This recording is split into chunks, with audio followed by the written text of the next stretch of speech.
You're listening to the Wicked Theory Podcast. We're very happy to have you back, even for a short visit. And here we go. Broadcasting to you live from Westworld, where we're just, sitting around questioning the nature of our reality. Stuff like that. This is the Wicked Theory Podcast.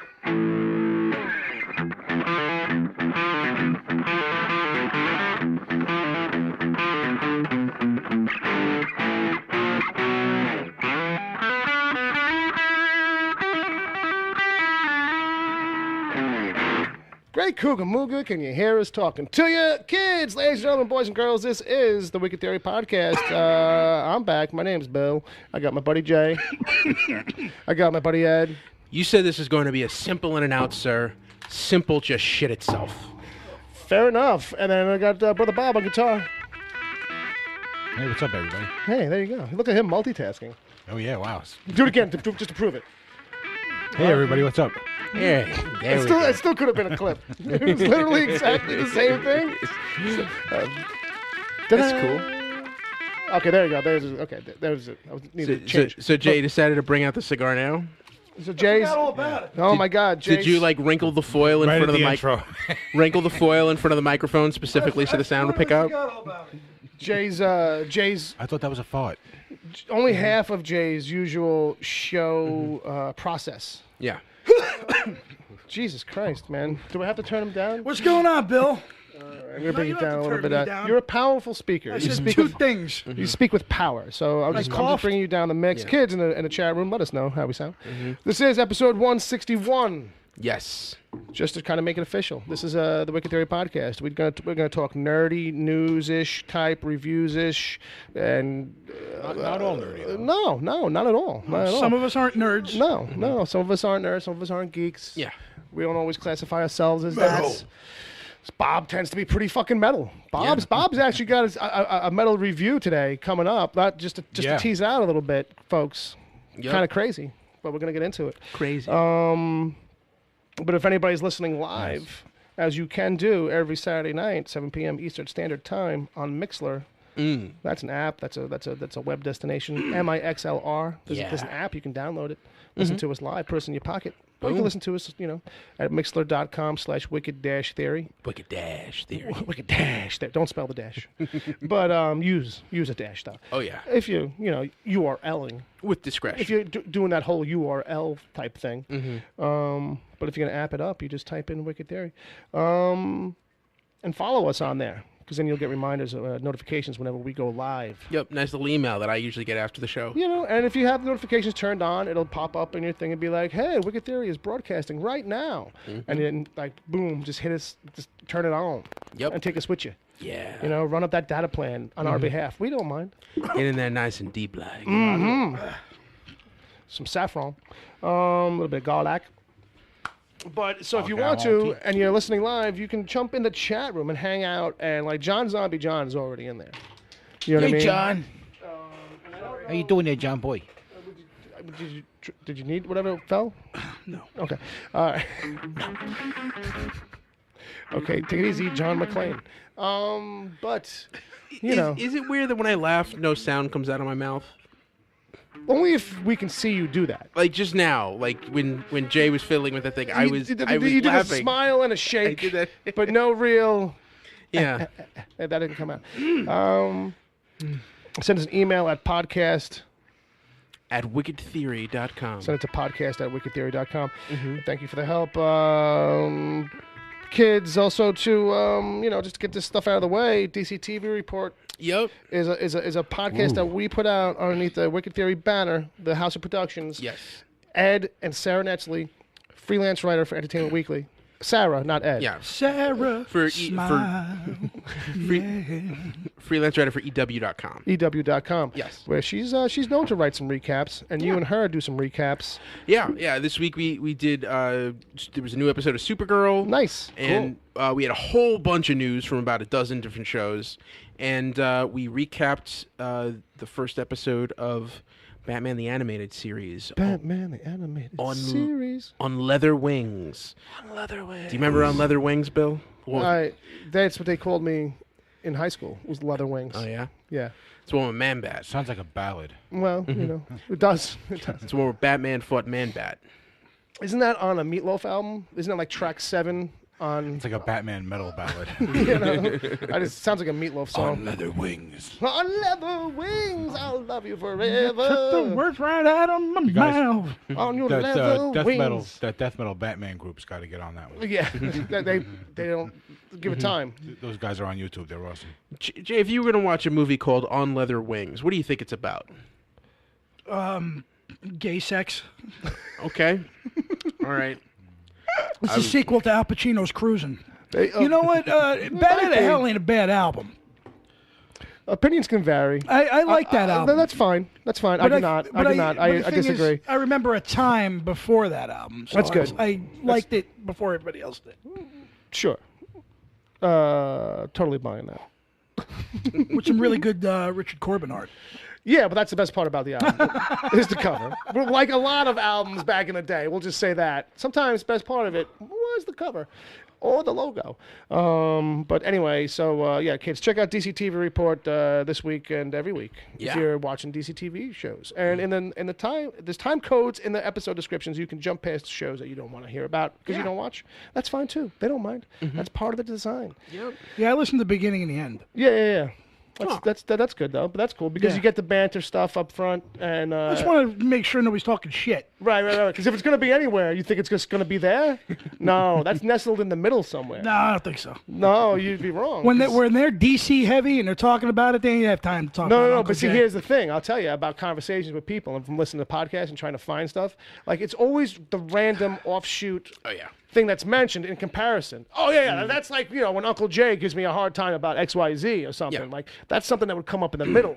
And then they have a big laugh at your expense. I'm not at the DC TV Report, though. They don't talk like that about people, right? No, they don't. It's a PG-13 show. If that. If PG. Actually, PG. I give it a PG. You give it a PG? Except for the one where we... The one where it had us on it. Yes. In the beginning, yes. The one that we did the open for it. Yeah. Yeah, because there was 3 fucks in that at least 2.5 minutes. At least. Well, got to spice it up a little bit. Yeah, and you do have those. What the fuck? Right? You know what I'm saying?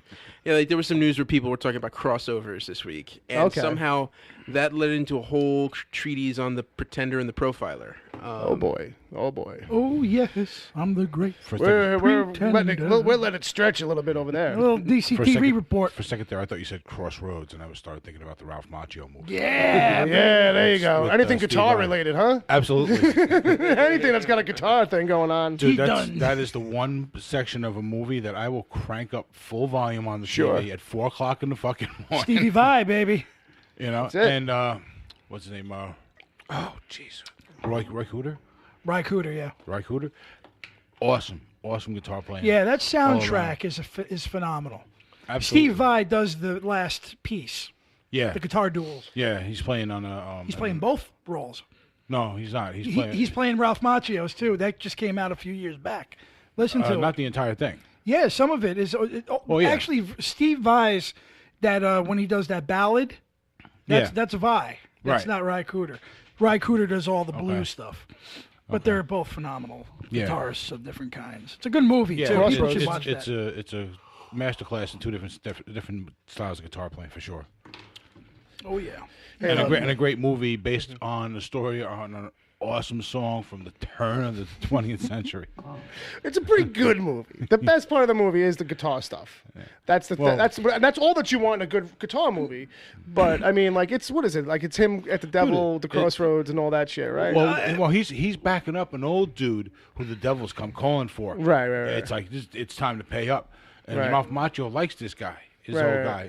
He's in a kind of an old guy that like no one really, I got you. Right. But he has a bit of a musical history. Okay, it's coming back to me. Yeah. No, if you go back and watch it, the thing is that the whole devil there's an undertone of devil things going on there, but it's never really. Oh, they don't say it, but I mean, no, they do say it. Okay, you know what I'm saying, but it's never. It's not like unholy or anything. Oh like no, it's not a Jack Black video. They keep it together. It's just part of the story. And that's Walter Hill too. That's why it kind of holds up. Oh, don't get me wrong. It's a really well done in a very much because the story itself is like it's like a Twilight Zone episode almost, like kind of as far as stories go. Like, right. You know, it's a kind of like, you know, it's a very straightforward kind of thing. It's like extended episode. A guy, you know, has the challenge of his life, you know, the devil stuff. You know, it's kind of got like a Twilight Zone thing. He's basically playing for his soul and to save the soul of his the elderly black man he's become friends with. So if you want to see Ralph Macchio do something besides throw kicks. Well, that was he was trying to get out of that realm. Absolutely. So I'm segueing out. I'm really confused. I'm looking at the IMDb for Crossroads, and it says it stars Britney Spears and Anson Mount. That's the remake. Don't be silly yet. Don't be silly. No. Keep going. There's another one. There's another one. There's it's not funny, Ed. No, it is. It was. I found it funny. There's 2 movies. We said that joke already. Yes. Yeah. They could always be. There could be more than 2. There's like 5 songs named Heartbreaker. Just to let you know. Right? You know what I mean? If you sit down and you think about, you know, I can think of like 3 right off the top of my head. Yeah. Pat Benatar, Rolling Stones. So and Led Zeppelin. Led Zeppelin. There you go. That's 3 for you. That's 3 right off the bat. Right off the bat. But it's that kind of thing. Second Rolling Stones mention today. That's wonderful. 2. All right. So, damn. I was stalling a little bit. Why? Trying to get some people in the chat room. Yeah. Late night tonight, huh? A little bit. It's who we got in the chat? We got Zombie John. Hey, anybody else? Zombie John. Thank you. Hello. Does Agent Palmer count anymore? He does today. We gotta fill this room. Wow. Don't say that too loud. He might start feeling good about himself. Yeah. Finally. Recognition. Oh, no. All right. We gotta say something. What? Because that motherfucker tried to pull some bullshit.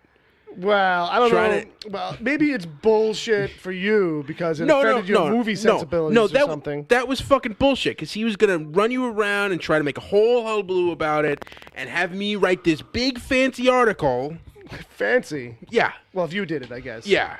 Well, I think the thinking was that he had come to this idea that there was 4 movies in '94 that came out the same weekend that stacked against each other would have been like a pretty fucking crazy kind of weekend when you think about it, right? Yeah. But in the end, turns out he was wrong on those 4 movies. They all came out in completely different weekends. Each one of them? In fact, one of them was in '93. Jurassic Park was, and that's why I said he's glad Jay was not on the line because Jay would have. Well, tell me the movies. So it was. He hit me like a week or 2 ago with what's the lineup? The same weekend, Jurassic Park, Forrest Gump, right. It's already wrong. Shawshank Redemption and Pulp Fiction. Now, mind you, 4 different weekends. Now, mind you, I didn't even question it. And 2 different years. I'm such a bonehead. I was just kind of like, okay, all right. Wouldn't you even Google that to get it right? Right. Yeah, I guess. It took me 20 seconds on Box Office Mojo. Absolutely. I actually know right off the bat. Yeah, I can tell you. You guys are much better with these specific years, but to me, you know, he said it with such conviction that, like, I was like, all right, you know what I'm saying? And I forget exactly where, like, he sourced this from, if he had come to this on his own or if he had saw it somewhere. No, he made it up. Okay. He made it up. He just made it up. Hey, Bill. Yeah. Don't we have something to keep people busy in the chat room? We do. We usually do. Yeah. We were having fun at Palmer's expense, though, just now. Oh. But I guess we could try to leave this out so that maybe a third person will roll in. Yeah, a little bit. Sorry. He saw it on Tumblr. Is what Agent Palmer got this particular factoid from Tumblr. Yeah. So. Yeah, well, if he wants to, he can go back to Tumblr now and be like... Maybe I want to hear you write an article about that magical weekend. See what happens.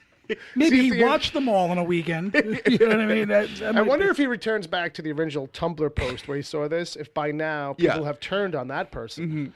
and call that person out, where to be like, oh, okay, if I just waited a little bit, maybe the internet would have. It's also why don't you check your facts first before you start handing out writing assignments about this stuff? Well, well, in all fairness, he had pitched it to me initially as just like, hey, isn't that a crazy lineup? Do you think there's other weekends like that? Yeah. And I was like, well, I'm sure that there are. I'm sure that there are crazy lineups for certain years where if you looking back retrospectively now, you could say, wow, that's a crazy weekend. Like, which movie would you pick knowing what you know now? You only pick one. Yeah, we could have made a bit out of it. He was trying to use it as a springboard. Yeah. So even still, it holds. But like, he was talking about, like, who wants to do the legwork, though? Oh, yeah. Who wants to do the research on that? It has happened a lot back then. Sure. Yeah. That's one thing. Yeah. Because it doesn't really happen much anymore. No. Yeah. But in this case, he's wrong. Oh, yeah. Big time.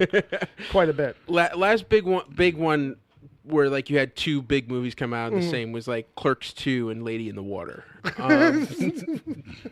Like two movies that like really tussed it out. Two movies that I really wanted to see. Was one more. There was one more. Yeah, there's gotta be. I want to say it was recently too. Yeah. Because I'm sure The Weekend Waterworld came out. The only reason why I asked that because I think you even said to me, which one did you see? Mm-hmm. You know what I mean? I'm trying to think of what weekend that was because it was a weekend where two big movies were coming out at the same time. Oh. And it was, and you even said to me, which one did you see? So that's the only reason why I know that there was one weekend like that. What, was it recently or back in the day? I would say within the last year. Oh, okay. So, yeah. Oh, wow. All right, so let's just kind of move it along and just say, hey, John Zombie John and Palmer, why don't you guys give us a couple of Star Wars liqueurs? Star Wars liquors. Well, it's liquors, but they're not really liquors. These are mixed drinks. We're giving them as examples. Well, no, one's a mixed drink, one's a hard liquor. Yeah, but I thought Star Wars liqueur would just sound more interesting. Okay. What's the difference between liqueur and liquor? Well, a liqueur is a type of thing that you pair with liquor to make a cocktail. Like Grand Marnier or Triple Sec. Oh. It's a little thicker. Grand Marnier you don't drink by itself? Because I've had Grand Marnier by itself. Ooh, it's strong. Yeah, it's a sip. It's a sipping in a big glass. You swirl and shit. Like Curacao. Like Curacao. Yeah, you know, yeah. Or 43. See, kids, I'm getting schooled here. So give us some. That was a number, Bill. That was math. Yeah, I see how quick I ran away from that. No, that's a drink. That too. So examples include the Dagobah Daiquiri and say that 3 times fast. And Vader's Mark. Vader's Mark. Who put that in?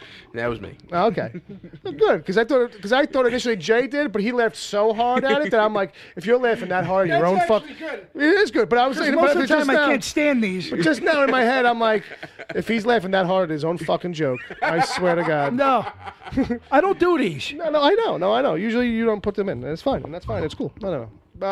So It's Vader's Mark. I guess we'll start. We're in the news territory now. Whoever wrote that's good. Oh, thank you. You're welcome. Oh, it's you? Oh, then not so much. No, I take it back. That's there was one that you gave. I usually say Harney fucking horror. Yeah, yeah. Well, sometimes I take like I'll get good ones, and I'm like I want to leave that in there and see if somebody else comes up with it, and they don't, and I put like these cornball softballs Free in there. bowl of soup with that joke. News it up, kids. Now I know why tigers eat their young. You get a bowl of soup with that joke? Hey, looks good on you though. Looks good on you though. Rest in peace, Rodney. There you go. So we got some trailers this week. We usually don't do a lot of trailer coverage, but we'll kind of like, I like to point them out and remind people in case they missed them somehow and go over them a little bit. Yeah, I didn't see these trailers, so. But I will say that the Bumblebee trailer made me feel more like a humblebee. Oh. Yeah, because it was good. I was kind of surprised. I was like, all right, I know it's just a trailer, but they are going for the 80s TV show thing. Now, does he look like a Transformer? He still looks like a Transformer. He's kind of been redesigned to be more like, he's obviously a Volkswagen Beetle. Yeah. Like he's supposed to be. But, so it's like, he's hybridly stylized between like that and the new, the movie version. Yeah. That we know, kind of. But, The trailer's more of a teaser trailer where it's just like the girl, the main character, finding the car and having that initial chop together of the initial interaction of it transforming in front of her kind of a thing. And it's like, it's played with this very Amblin kind of mode going on, and tone and feel between the music. And I think it is in the 80s. Set in the 80s, yeah. You know what I mean? And then you get some quick cuts of stuff. And for fans of the show, Starscream fucking is in that. And I don't know, it looked good. Megatron, is that you? Is that you, Megatron? Because I get admit, my problem with the Transformers movies has always been that I couldn't tell who was who. I couldn't tell who was the bad guy, who was the good guy. It all just kind of was this thing of it was outside just of like 3 characters. Yeah, you know what I mean. It's like just in the fight scenes, it just all looks like this giant, especially in the early ones, chunks of metal and everything. They kind of dialed it. They managed to find ways to make it a little bit more coherent. Okay. Supposedly, like I can't speak, but I know those first 2 that I saw, it was hard. Sometimes it was a little too much. Yeah, it was a little too much. But I get you. Yeah, but I mean, what I'm saying is, from an effects standpoint, does this look clearer? Does this look better? Yes. Okay. And of what I've seen from a character design point, because that's the thing, character design is not very iconic in the newer movies. It's just not. It's not what they're even going for. It's very much it's just a giant robot with lots of edges and points and stuff going on. It doesn't feel like any kind of familiarity. Because that used to be the thing, about those designs, was that, it would transform from the vehicle into the robot, so a lot of the vehicle would still show, in a way, where, that's, the aesthetic. Yeah. Whereas in the movies, it's it just unfurls into this robot-looking thing that looks... there's no hint of the original form or shape. You don't see the wheels. Yeah. Or the wings disappear or whatever it is. Right. You could always see on the TV show version. Right. You could always see any planes. You could always see bits of the wings or the nose cone or the missiles on the backs. Sure. And stuff like that. Yeah, so that's what I kind of liked, was that when they transformed, it still kind of you saw the elements of the form still there, kind of Okay. I think first of all, I love Bumblebee tuna. Yeah, King of the tuna. Sea. I love the tuna they call Bumblebee. Bumblebee tuna. After that, I just got to say that who don't like that Bumblebee tuna? Yeah, baby. I used to sing that song at scout camp all the time. It was the best. Because you can go for hours. The song that doesn't end. It's like that? Well, no, because you do one really loud, then you do one really soft. Gotcha. And you kind of Or you can do Flight of the Bumblebee by Manowar. Yeah. You could do that too. Yeah, or that was actually somebody else in the 70s. Well, Manowar did it in the 80s. Hey, the original Flight of the Bumblebee by whoever did that back in the... The thing about the Green Hornet. The 1600s, whatever. Is that when we first heard we were getting this, the immediate reaction was are you fucking kidding me? Get the fuck out of here. Well, only because I feel because of timing. It seemed like it was too soon to kind of reboot the whole franchise. It's even more than that, though, because a lot of... some people were Some people, I don't mind the Transformers movie. You take them what you will. I think they're fun. But they're not my Transformers. That's the thing. You know hashtag not my Transformers. This looks like it's trying to reach back to that first gen, second gen, third gen Transformers in the mid to late 80s. Yeah. Which I admire. They're set in '87. The second thing is that there's a guy named Travis Knight that's directing this. He did a movie called Kubo and the Two Strings a couple of years ago. Now that is absolutely phenomenal. I love that movie. So the fact is that these two huge, parameters, really up the ante on this for me. Right. And I really want to see this now. Nice, cool. I didn't know he was behind it. I know he's well lauded for Kubo and Haley Steinfeld is a really good actress. Yes. She's in it. And she's in it too. So again, these are things that really they up the ante on this a little bit. There are some elements to it that are confidence building. So I think this can be a lot of fun. And thank you for giving us the Volkswagen Bug back. Nice. Yeah. And I love Bumblebee tuna. I love Bumblebee tuna. Yeah, baby. I love that skinny can. It is a it's a classical piece. It is. But a bunch of people did it, but then Manowar did it in I think it goes. I think the flight of the Bumblebee goes. No, that's not it. That's it's almost it. Oh yeah, right. They used it in Kill Bill too. No, yeah. Oh, Kill Bill Volume 1. Much to my chagrin. Fancy words there. Chagrin. Chagrin. All right, so how's chagrin doing there, buddy? So Let me see your teeth. Thank you. What? Huh? I totally agree. The Bumblebee thing looks really great, mostly because it's like, what else were you going to do with the franchise anyway? Like, if you're going to reboot it, there's no way to reboot it unless you're going to do some other like newer incarnation. Yeah. But they're not the money spending audience right now. You know, but they are. They're coming up pretty soon. We'll get Transformers Primal as a movie. So, but you heard those things, and you're like, oh.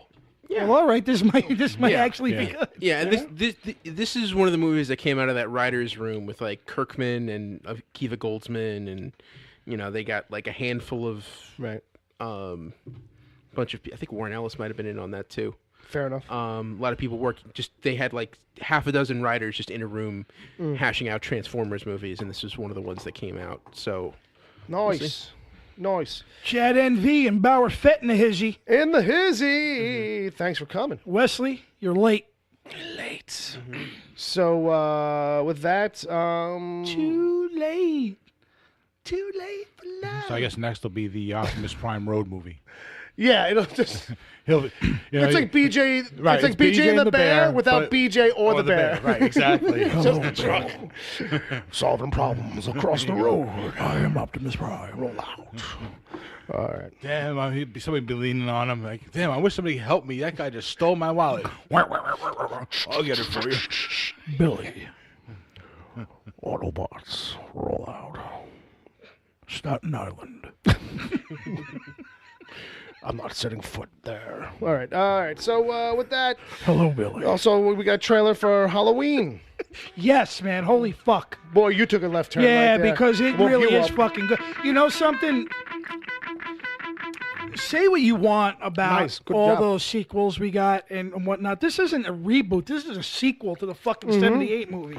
Yeah, basically that's what it is. Holy shit. Going out of their way to like dismiss everything else with one line of dialogue, which was like, oh no, that's just a thing people say. And welcome back Jamie Lee Curtis at the forefront, man. Yeah. Good for her. So, which is, hey, the hands of time move on. But, hey, the mask looks old, too. David Gordon Green is directing this, which is cool. Yeah.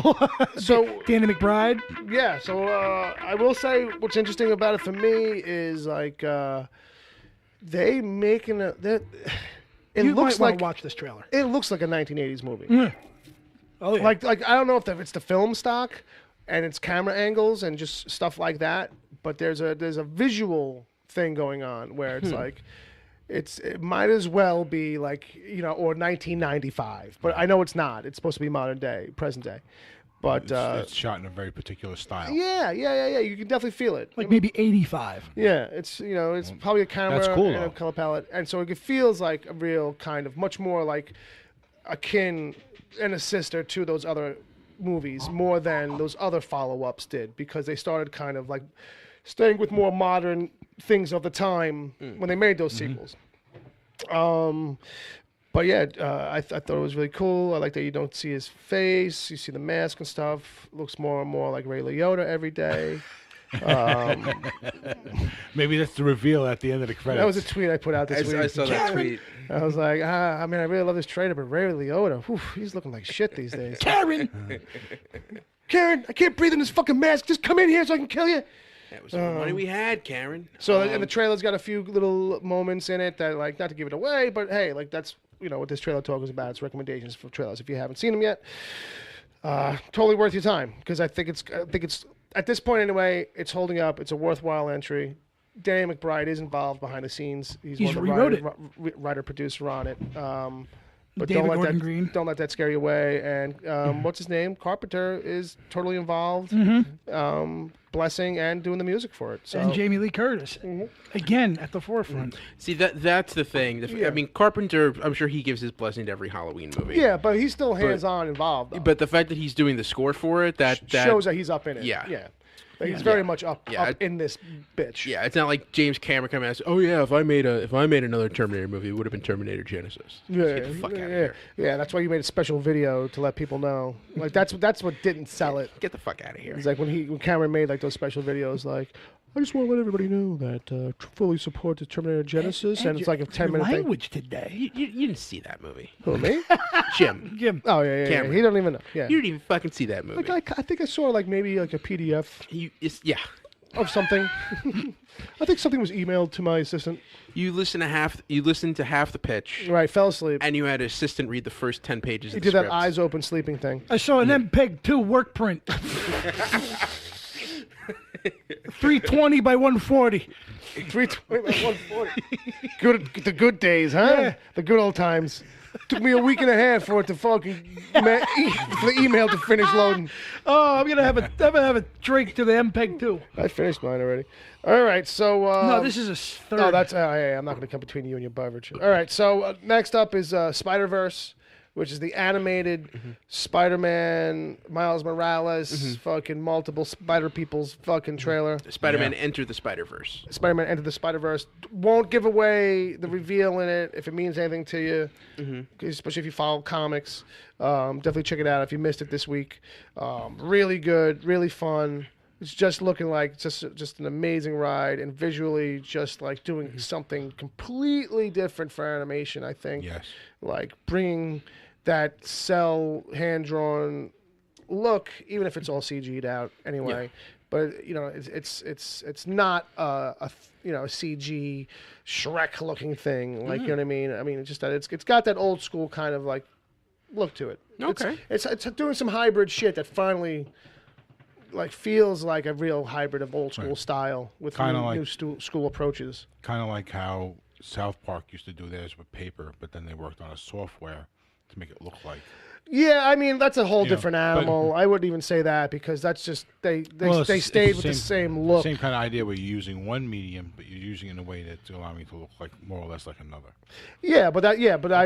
That's fine. That's fine to say that. I mean that's about the technical approach. You know what I mean, and how it's done.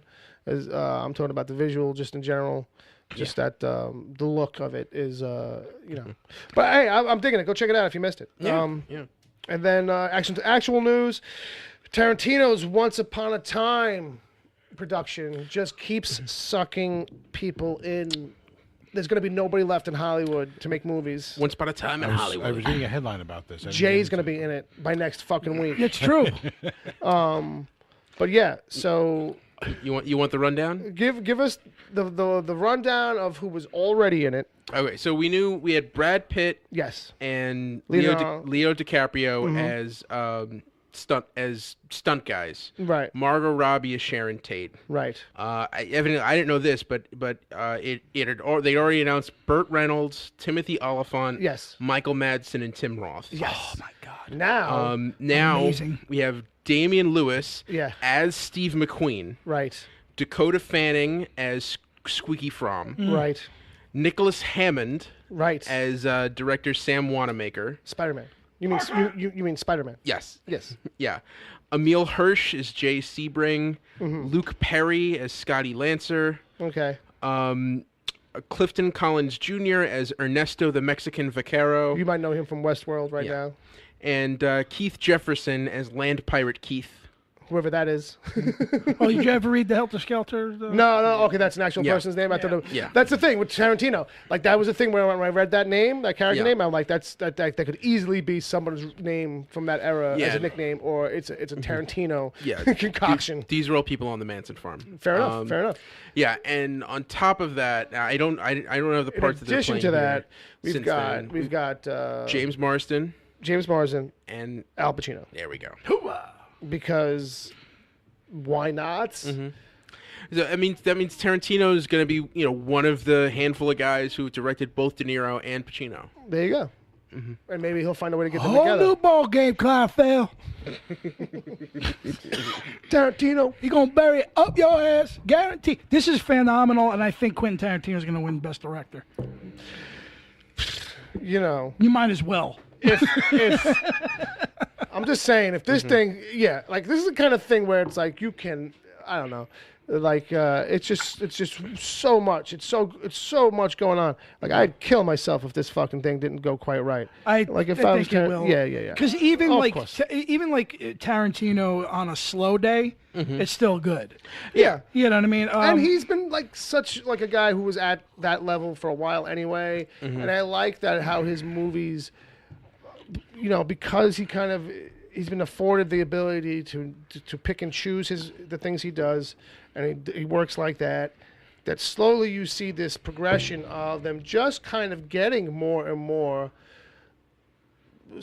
not celebrity, but high-end caliber filled productions as they go along. Like, you know what I mean? He's got named people and noticeable names from Jump Street, sure, and Reservoir Dogs, and then moving forward, like that continues. But it also snowballs, and it's as he becomes a bigger name, and and he's able to get those bigger people, like especially from, let's say, Pulp Fiction forward. Like, you know what I mean? Like, to me, he's achieved that status of directors it doesn't surprise me, like, that don't constantly put films out. So when you look for the Kubrick film, right? You know what I mean? I mean, now the thing is, I have been enjoying Kubrick probably since Shining. Fair enough, yeah. But look at Shining and Full Metal Jacket is 7 years. Full Metal Jacket, Eyes Wide Shut is another 12 years. You know what I mean? But people will go back and watch his catalog over and over and over again, and just love the director even more. Yeah. And that's what he's starting to accomplish now, even though he does a little quicker than than that. But he's always on point, man. I mean, he knows how to make a film entertaining. The thing to watch here is because this is going to be the first movie that he's making that's not since Reservoir Dogs. That's not a Weinstein film. So this is being distributed by Sony. So it'll be interesting to see how he interacts with a major studio, and if that affects it in any way, and if they're truly like just stepping aside and just letting him do, which is what Weinstein did, right? If they're truly gonna which they would be crazy not to. Yes, but it's Hollywood. It's but I think Sony is a studio that you can say does take some calculated risks these days, and knows how to like ride them out if they really back them. That's why he got David Heyman. You know what I mean? Like Sony, like 10 years ago, 15 years ago, would have fucked up the Marvel thing. Like, they did fuck up the Marvel thing. Well, that's what I mean. Well, there you go, right? I mean, there you go. But now the Marvel thing works because they step out of the way. They let the thing be the thing. Like, you know what I mean? It's a studio that kind of gets that still. Yeah. And oddly enough, some studios aren't getting that. And surprisingly, one of them is Warner Brothers. But whatever. Point being that, I think I'm hopeful of it. I think you'd be a fool in this day and age to like really just kind of like, hey, look, if it doesn't work, it's because of Quentin. It's not going to be because of us. Right. Like, you know what I mean? Like, I think that he's the name that they will step aside for. Yeah. There's very few He's at this got point. that power. I mean, he had that power over Weinstein. He just let him do what he fucking wanted to do. And it's the one guy that does that. Like, I mean, as much as Spielberg kind of like does his own thing, he kind of doesn't do his own thing. He does a lot of stuff by committee. He does a lot of stuff by like, in his little, I feel like I get the impression that Quentin works in a smaller circle of getting shit done and like idea generation and these kinds of things. Whereas Spielberg is at a different point in his career where it's like, or for himself anyway. Yeah. And I mean, that's what I'm saying. Every producer, whether they say it or not, has some kind of influence on the film. Sure. Whereas even though Weinstein had a reputation as a standoff guy, there were places where there were meetings, there were conversations, there were assurances made, there were promises made. You know what I mean? That's all that. But he worked with Lawrence Bender a lot. Yeah. Lawrence Bender's the real guy. That's his co-brainstormer. He got David Heyman, who's I think he produced all the Harry Potter films. Heyman. But I think that he's probably a yes man. That will just let him do his thing. Well, sure. And I think that's the best thing for it. I think there's no change. Yeah. I don't think so either. But Sony is a much bigger studio than the Weinstein Company was, and they have a corporate structure, and there will be executives who will make notes because they feel like they have to do that to keep their job. Well, that's the other thing. That's the other thing at major studios. There is that kind of a beast that can make somebody do something silly. It's just that they are notoriously known for being compelled to kind of like, well, I still have to kind of put a fingerprint on it. But in the end, I think we'll be all right. Wasn't Inglourious Bastards done through Universal? Maybe distribution or something But like that. even they have they can step. But Weinstein probably fought that off. Yeah, and I think it's a thing too where it's like it's Quentin. He's got last fucking. He's got final say. He's got final edit probably. You know what I mean? Which is why I'm saying I don't think it's going to matter. He's got final cut. Either way. No, I'm just saying it'll be interesting to see. So It'll be fine. yeah. I Ultimately, agree. It's probably It's going to be fine. it'll set a precedent. Though. You've been wrong before. I think I think to rephrase what Ed is saying, it'll set a precedent. I think so. No, I don't disagree that they're going to probably say maybe we should do this. Yeah. And Heyman and Tarantino are going to look at it and say, yeah, fuck you. Okay. Right. Release. Right. So It'll be 3.5 hours long. So So what? moving on. Just a for some reason it came up earlier in the week, and So is this me? if you want to take it, you can. Well, look. Wait. Oh no, you as in what your name is? No. So I have a small one in here, fucking at the Jared Leto Joker movie. Oh, this. All right. It's like official this Let week. me back out of the way before something gets slung. But What do you mean? what do you mean? What do I mean? You know full well what I mean. So the Jared Leto movie is just kind of like was never like official, and so now this week it's official. The Jared Leto Joker movie, and keep in mind that as much as like we know that there's talk about Joaquin Phoenix in a other Joker movie, like that wasn't like it's still not like officially announced or promised in any way, shape, or form yet. So this isn't the Joker and Harley movie. No, but that's gone. That's actually gone. So this is a Joker standalone movie. Right, Jared Leto, Starring Jared Leto, Joker from Suicide Squad. lead singer of Mars Rockers United or some band. Right. Yeah, which is completely separate from the Joker origin movie. Right. Directed by Todd Phillips and starring Joaquin Phoenix, who I believe is actually older than Leto. Right. That is also still separate. happening. Right, yes. Right. And then it's also separate from like maybe 2 other Joker related things. Because they still want him in the sequel to Suicide Squad. Could you excuse me for a moment? Yeah. I mean, I'll excuse you for more than just a moment. Whatever you do it that way, away from me. Yeah. So Ed is actually He's actually walking away from the table. From the table. I'm gonna guess he's gonna go cry or scream Put in that the down. corner. Put that down. Yeah. I see. All right. Yeah. So that's That's him screaming.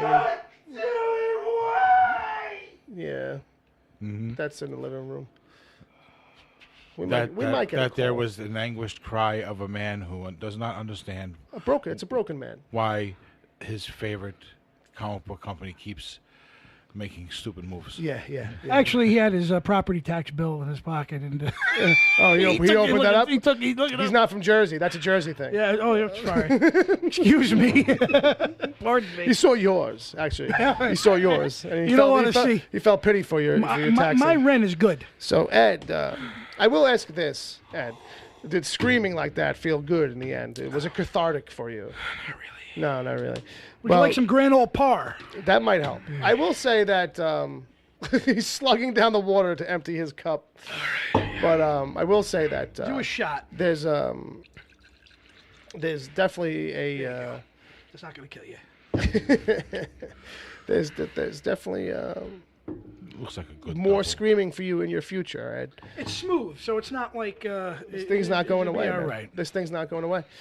As much as we want it could still implode. Ed, you know what? There's hope. It could still implode. Oh, none of these movies are gonna get made. Well, And this is we can hope for the for the Joaquin Phoenix one, because as much as I don't want that one either, of the 2 or 4 that have been kicked around, it's the only one I have any interest in seeing. What's the Actually. Todd Phillips script? Yeah, Todd Yeah, Phillips. that, yes.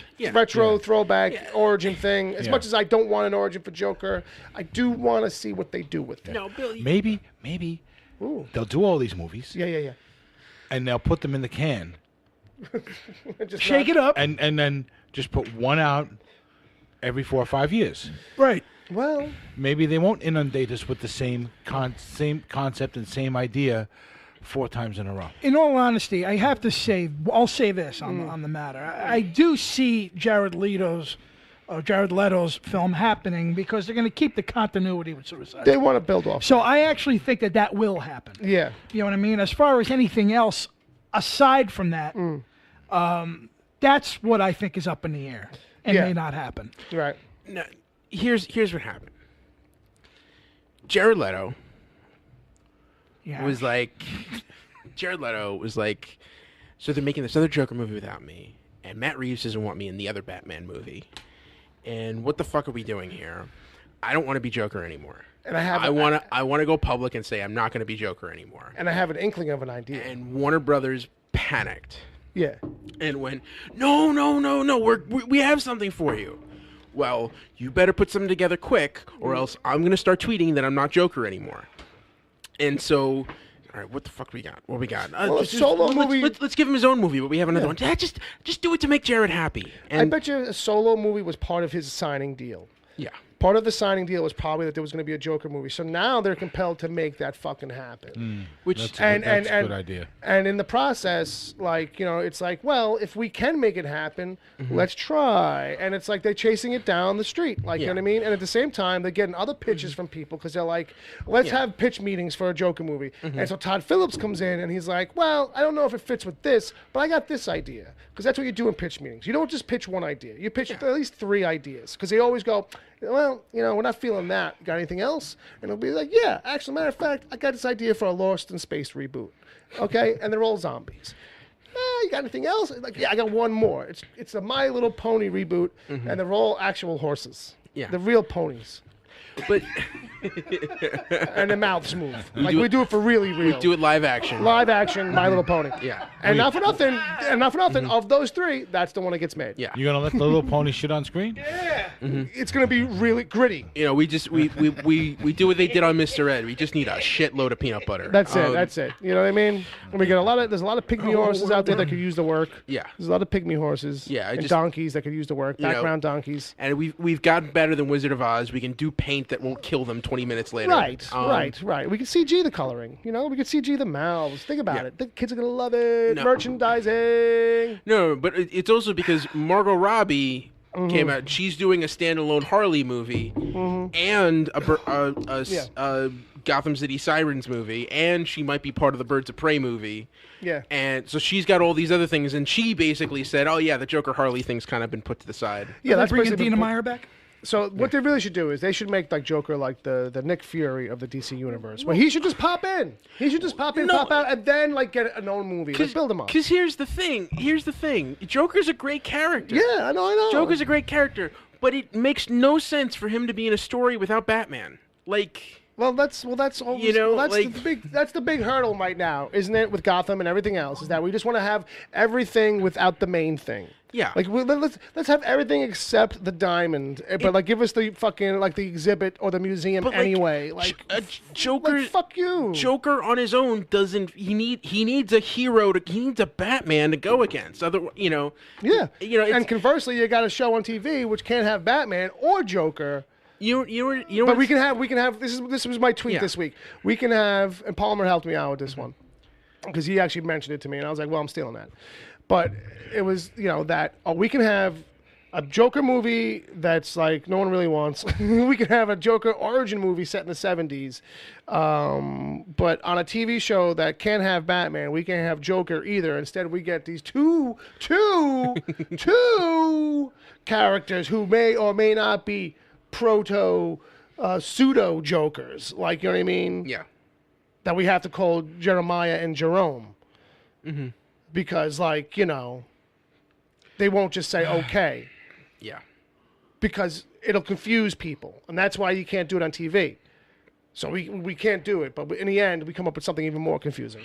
But they're gonna have Flash in the movies and on TV. And you know what happens in the end? You end up with a generation of kids who grow up, and in 25 years, they're going, let's do a Jerome movie. let's do Jeremiah. Remember that guy? What happened to that guy? It's like, no, that guy was an aberration. That guy was an abomination. Like, and instead, and that's why, you end up with fucking people who love Jar Jar Binks, because that's what they grew up with, and that's what they knew. That's what they're nostalgic for. So one day, you watch, it'll be fucking, let's revisit Jerome and fucking Jeremiah.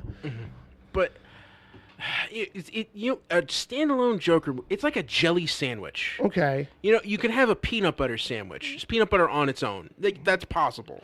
And you could put peanut butter with other things. Yeah. But jelly's a mess. Jelly, just jelly between two slices of bread, it just feels wrong. No, it has to be in a pocket. Yeah. It's got to be like a toaster strudel or something like that. Yeah, like a pita bread type thing. It's got to be pinched on the edges. Smuckers makes them. I think, Crustables. as I said before, I can see Jared Leto, Yeah. this movie happening. Sure. Just to keep the Yeah, continuity it probably between shouldn't. the movies. I don't think it should. If you were going to do a standalone Joker movie, you did it the way I said, Yeah, well, where it would be like a gangster film Yeah. origin kind of a thing that we spoke about yes. briefly, a la Yeah. Bugsy, a la, that kind And of thing. I think in the closest possible way, that's what they think the origin movie will be, because Right. it's supposed to be the gritty gangstery thing. Right. How about this? Yeah. How about we ban the DC film division from making press releases for the next year and a half? That's not going to happen. You know what? 'Cause that's what we need. You know what? Make the deals, pay the writers. Yeah. Develop all these stupid movies that you're never gonna make. Yeah. They're not gonna be made. And just let us find out about them 10 years from now, after we know they're not going to happen, Right. and joke about how stupid these unproduced scripts are. Let it be the Wolfgang Peterson Batman vs Superman movie. Let it be the Superman 5 that was going to connect Superboy to Superman. Yeah. Let it be the other Christopher Reeves movie that was going to have Brainiac in it. Let's just because every time they open their mouths, they just say something that's more confusing and just pisses true fans off. Oh, yeah. And it just makes the general public like, oh, Deathstroke's going to be in the Batman movie. No, Deathstroke's not going to be in the Batman movie. No, Deathstroke's going to be in his own movie, and Deathstroke's not allowed to appear on Arrow anymore. You know what I mean? But Cyborg, who is going to have his own movie and is going to be in the Flash movie, is allowed to be on the Doom Patrol spinoff from Titans. And it stops making sense after a while, and it's just like, just stop. Just stop. Yeah. Let me wonder about what's going on there instead of like making it evident how fucking aimless your goals are. Yeah. And contradictory. Yeah. How about instead of thinking that the characters can't cross over these things, how about we just think of movies as movies, TV as TV, and comic books as comic books, right? And understand that the medium, none of them are real. Yeah, and it doesn't matter, and they don't really impact each other. Right. It's not like a thing to worry about. Yeah. Like, you know what I mean? You're not, and you're not doing a Star Trek TV show movie. Yeah, and I think people still like get that. it in this day and age, where like if it's a TV show, it's a TV show. Right. Like, you know what I mean? If it's a movie, stupid. it's a movie. It's separate. Yeah. It's a different thing. It's a different level. Yeah. Like, you know what I mean? Remember back in the day when we were little, how they used to think that people were really so stupid that they couldn't they couldn't do certain things on TV. Yeah, right. Yes. For a long time in the 80s, that's why we had stupid TV. Yeah, we had really stupid TV because they thought people would get upset at certain things. Yeah. And it was such bullshit. Yeah. But we had to suffer through all that shit. Oh, for so long. When did they stop realizing that we're smart and start thinking we're stupid again? It's such a slow learning curve at that studio level for that kind of thing. Another thing is that, and I've said this many times, that the average film goer is a fucking idiot. And the reason why I say that is because there's people who can't differentiate between TV and the film, that they get confused. And the studio points to those few people though, and decides like the best thing to do is go to the lowest common denominator and work towards them. And I think that's the studio. That's them misreading the info, though. Right. You know what I mean? They always that's the whole thing, because you have DC on TV, right. You have DC in the theater, right? But the average film goer thinks that it's all the same thing. You know what I mean? Yeah, I don't know though. Well, at least not nowadays. I think we've gotten. I think audiences are savvy. Unless you're like us. Well, I don't even think we have to be at us level, but I think people are savvy enough to know sometimes that if I watch a Sherlock Holmes TV show, that's not connected to this Sherlock Holmes movie, is it? And you know what? And if you do, you might just be out of the loop on media and television stuff, just on a big level. But there's a lot of film goers that are out of the loop. That's what I'm saying. So? Like, I feel like that's a thing my mother or my grandmother would ask me. Like, is the guy on the PBS Sherlock Holmes, is that the Sherlock Holmes movie with Robert Downey Jr.? Is that connected? I'd be like, listen to yourself, lady. Yeah. Well, but there's a lot of film goers like that, too. You got to be kind of out of the loop. To really start. I use Sherlock Holmes as an example, but only because like it's an IP that most people know, and I feel like generationally speaking, like people would know, like, oh, a Batman TV show with this particular actor, and then I watch a commercial and I see it's this other actor. It's the movies. It's a different thing. Well, it's also because you have 2 shows with Sherlock Holmes in the present day. Right. There is 2 that. TV shows, and see, Sherlock Holmes is a weird example because it's public domain. Well, fair enough. So everybody uses it. So everyone's allowed to use it in totally different ways. But I don't think everybody knows what public domain is. We can get into that. I mean, I know. What I would say to that is, you're right. Right. People should be able to tell the difference between TV and movies. People can do that. I get. They know the difference. I agree. But they shouldn't have to make that distinction. Right. That's the thing that's beautiful about Marvel is the cohesion. Right. I've said this on previous shows. The fact that Marvel keeps continuity, even the Netflix show keeps continuity to the movies. And it's such at a minimal level. Yeah, but it's just that's all it's got to be, obviously. That Cloak and Dagger series on Freeform is never ever going to interact with everything else. But they keep it so that if for some reason they wanted to, they could claim it. They could. And the fact that DC doesn't even want to do the legwork on that, and it's because it's a talent-based studio. They believe in giving writers and directors freedom, and they're afraid that that's too restricting. Yeah, if they put that restriction on it, it's going to hurt the freedom of then the art. Then they're going to get writers that come in and go. I wholeheartedly agree. Yeah. Well, and they're going to get writers that come in and go, well, I can't work within that structure. Well, I don't think that's true. Like, you know what I mean? Like, obviously you will, because if somebody else is able to show that, you could obviously hire people who are willing to find the ways to make it work. That's what the nature of writing is. You know what I mean? I think Bauer Fett's says it best when he says, "Wait, there's a Sherlock Holmes Elementary, or not the same thing." Yeah, Sherlock and Elementary are not the same thing either. I'm just saying that some of these film goers I don't think are. No, you're right. See, here's the thing. Well, there's definitely a portion of that. And I feel like the studios sometimes worry too much about that. Yeah. Instead of setting a standard of, like, let's shoot for people who do get it, because then you'll end up with an audience that knows that they have to try and get it. Like, instead of, it's like the idea, like when... But because they want everybody to go to the movie. Well, that's the thing, too. They want to hit all quads, as they say. Yeah. So they're targeting that woman who would bring her 2-year-old to a horror movie. Right, and kids, and people in their 30s and 40s. They want to hit all the quadrants. Right. Yeah, and believe in the strength of the material. That the material, the source material is strong enough that you don't need to fall back on the big name director. That people are going to go. People go see Ant-Man because it's Ant-Man. They don't see Ant-Man because Peyton Reed directed it. Right. In the Peyton Reed case. Yeah. Directors bring their own thing. All right, so let's just kind of like move it along. I guess we were in that pocket for quite a bit, and I don't know. In the pocket, kids, in your back pocket, like a good folded comic book. Uncle Jay, what I need to know, Uncle Jay, is I know what you want me to say. I want to know though is are you? Am I all right? Are you? Am I all right? Nobody has to worry about me, baby. Are you planning a trip back to the danger zone? Oh yeah. You know why? You want to fly? Because Kenny Loggins is coming back to Top Gun. Ooh, baby!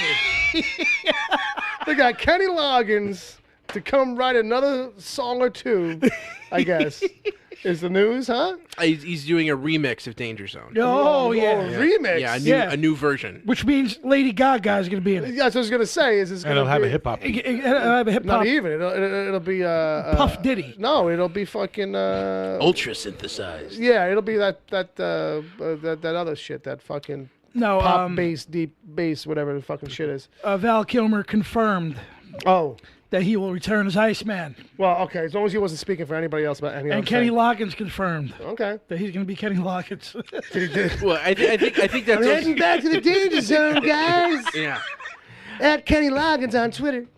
The Val Kilmer thing is funny because if it seems like they've made all of these announcements, and each one of them has been followed by a tweet from Val Kilmer saying, "Hey guys, I'm available." Hey, yes, yeah, they were very much in Hey that guys, tone. hey guys, can I really please? Because Val Kilmer's the kind of guy who will say whatever the fuck he wants to, and everybody Yeah. on Twitter is kind of like hitting him up, like, "Hey Val, are you going to be in this? Are you going to be in this? Are you going to be in this?" So he feels compelled to tweet something. So No, he says, he's cutting them off at the pass. He's like, no, guys, I want to be in this. I want to be in this too. "No," but I'm saying, Yeah. but like instantly when the Yeah. articles come out, he gets hit right away. Yeah. So his thing is to put a tweet out and to just fucking either lean into the bit or to fucking just reveal too much about himself, whichever way it's coming from. Yeah. But those are the two options. Yeah, But yeah. he is definitely saying like, "Yeah, I don't know. I'd love to be in it too." Hashtag waiting. Like, you know. It almost feels like they cast him just to prevent him from committing suicide. Yeah. Well, you know, at this He point. he has been off the radar for a while. Yeah. Yeah. Well, the thing is this, too. I was never a big Top Gun fan. I remember me when it neither. came out, it Yeah. was the top moneymaker that year. And I in wasn't sure 86. why, It was the you top know, yeah. blockbuster. I didn't kind of like it until maybe 10 years later. Because I saw it back then Yeah. and went, Aliens was better. Yeah. Yeah. You know what I Well, mean? yeah. That's Yeah. I want to know if Anthony Edwards is going to be like getting signed. The to do, Ghost of like, Goose? The Ghost of Goose to come back. Oh man, Goose he'll have Ghost. a dream a la sequence. Jedi style. At least a dream sequence where, like, you know, old Goose. Exactly. The old Goose comes in. I just think that the only thing that intrigues me is that Joseph Kosinski is directing it, and he did Tron Legacy and Oblivion, which I really liked with Tom Cruise. Yeah. So I think that this might be something to watch. Sure. At yeah. the time, you know what I mean. But Well, I Frost, wonder how, because Tom Cruise is a different actor now, right? Tom Cruise action movies fall under a different umbrella now, where like even though not every one of them is Mission Impossible, they all have that thing where like Tom Cruise wants to do crazy shit. yeah, Yeah. So how does like because the other Maverick movie is not like that at all. It's like the action elements are dogfights. They are plane Right. related. They are not on the ground fisticuffs or chases or this kind of stuff. So how does it Tom Cruiseify for 2018? Oh, I know. I know. Okay. He's just going to end up having to jump from his plane at 600 miles an hour to somebody else's plane? to another plane 10,000 feet below him as it's passing by 600 miles an hour. There you thing go. is, Joseph Kosinski is also a very effects-heavy director. Right. So I'm wondering if they're going to be doing some really extensive, Right. crazy fucking aerial shots. You know what I mean? That's just going to be like cutting-edge stuff. It's Dude, I'm they're going to interested. enter the danger zone. Tom, Chad NV says Tom is just going to jump up and down on the plane seat like he did on Hope Road. Yeah. Like, yes, I love this plane. I love this plane. I'm excited. Top Gun is one of the movies that I famously have not seen. Oh, It's okay. one of those movies that people think I should have seen.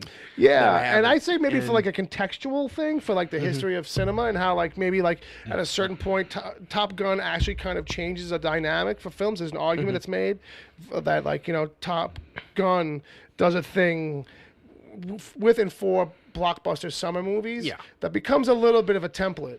And sets a little bit of a standard for a while. well, it was a in way. sleeper. Well, it hit. also Nobody does- expected it Yeah. to be that. No. It also is the first movie where Tom Cruise has a scene where he's riding a motorcycle. And so this is where he got that from, that. Yes. and he requires it now in every movie. Yeah, it seems to be. Yeah, Like, you know? yeah, and that was like Jerry Bruckheimer's first big Right. movie. Yeah. Um, And it's got the most gay overtones of all the Tom Oh, Cruise movies. go see Quentin Tarantino's bit on that. Yeah, well, now I have seen Hot Shots. Part two? Both Hot Shots and Hot Shots Part 2. Part two. Then you probably know all you really need to know about Yeah, the I first mean, Top like, you know, Gun. and Iron Eagle, because that's covered in Yeah, Hot yeah. Shots as well. But Iron Eagle might be the better movie You know what? as a straightforward action movie I kind of wonder. Drew Gossett I Jr., go right? back and forth. because it's more straightforward as an action movie. He does. Like, you know, and then like they both kind of suffer a loss, like, you know what I mean, and all that shit. Fucking and, Queen soundtrack. And that beach volleyball scene, you know, that Chad's mentioning has some of the hottest teeth gnashing of a man to another man. For a while, You know? Queen was like the band to go to for Yeah, like, movie soundtracks. Oh, my One God. Vision was the song. From Iron Eagle. Right, it was like Flash. One Vision. Right? Oh my Flash God. Gordon, they did, right? And then they did Highlander. Highlander. Yeah, and then they got downgraded to Iron Eagle. They're only giving us this Iron Eagle movie. I think it's 2 songs. Fuck it, we'll do it. But Fuck it was a hit. If No, that's, yeah, if that yeah, was on its own. Yeah. But again, I was not a big fan of Top Gun.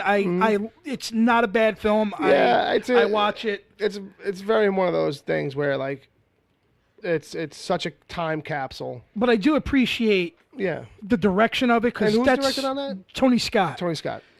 So I do appreciate that. I did like Yeah. the movie that failed for him Right. was Days of Thunder. Right. And I actually liked that I thought because that was a NASCAR. Yeah. And it was just cool, Cole Trickle. Yeah. But here's the That's, thing. Like right now, just to bring it back around, right now for Mission Impossible, Tom Cruise is like, because they're putting out the pre-promotion stuff. Yeah. So it's some behind-the-scenes shit. So now he's doing halo jumps. All right. So those are high altitude, low open jumps, basically, right? That's where like they drop you out at a near fucking Well, like. basically, you're at the edge, the very, very edge. You're of our almost at outer weightlessness, atmosphere. like, you know what I mean? And they drop you out there, and then like you open your parachute like really low to the earth, like close to this way you're below radar. Yeah. So unnecessarily, I've like seen- Tom I've actually- Cruise is they're doing these for Mission Impossible just to get one scene, but they're doing the days and days and days of it. And to me, it's just like, why are you running the budget up so much for something that like you don't have to actually do it?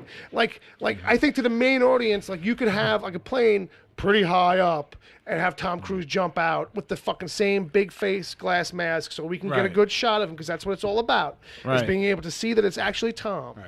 Like, you know No, what I but mean? They have to get that edge of space shot, and then You know, but like, But- but do you? Like, I think we would be like, if you told us it was a halo jump and like explained it to us, we'd be like, okay.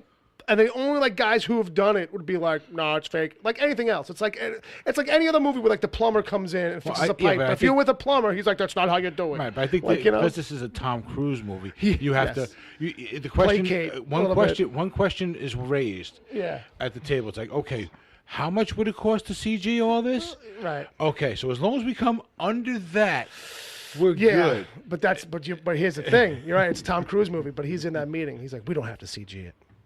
I'll do it. I'll do it. And everyone's like, shit.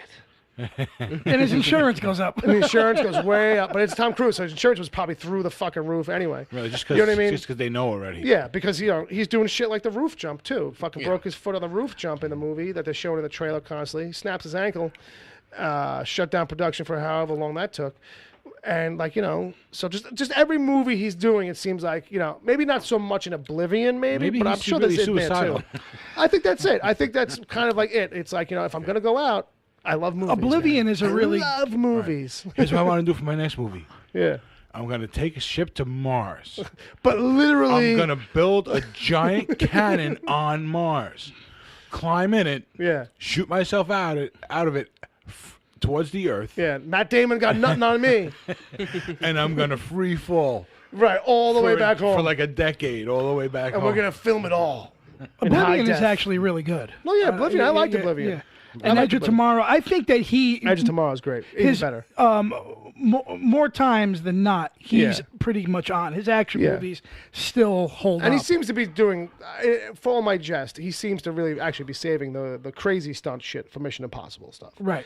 He's not doing it as much in the other things. That's his Bond movies. That's his James Bond. Really. But so Bauer Fett mentions Firebirds. Is that another? Oh my Jet God! movie? That's Nicolas Cage, Tommy Lee Jones, Sounds terrible in the already. biggest Top Gun ripoff there is. You thought Iron Eagle came at the same time, so I don't think that was intentional. I got but you. Firebirds. When he mentioned the name, because that's all he said was Firebirds. And I was like, any relation to Thunderbirds? I remember No. that. no, from that's 70. Thunderbirds are go. But I will say this: the last thing, the connection to Top Gun is Tony Scott did a movie called Revenge a few years later.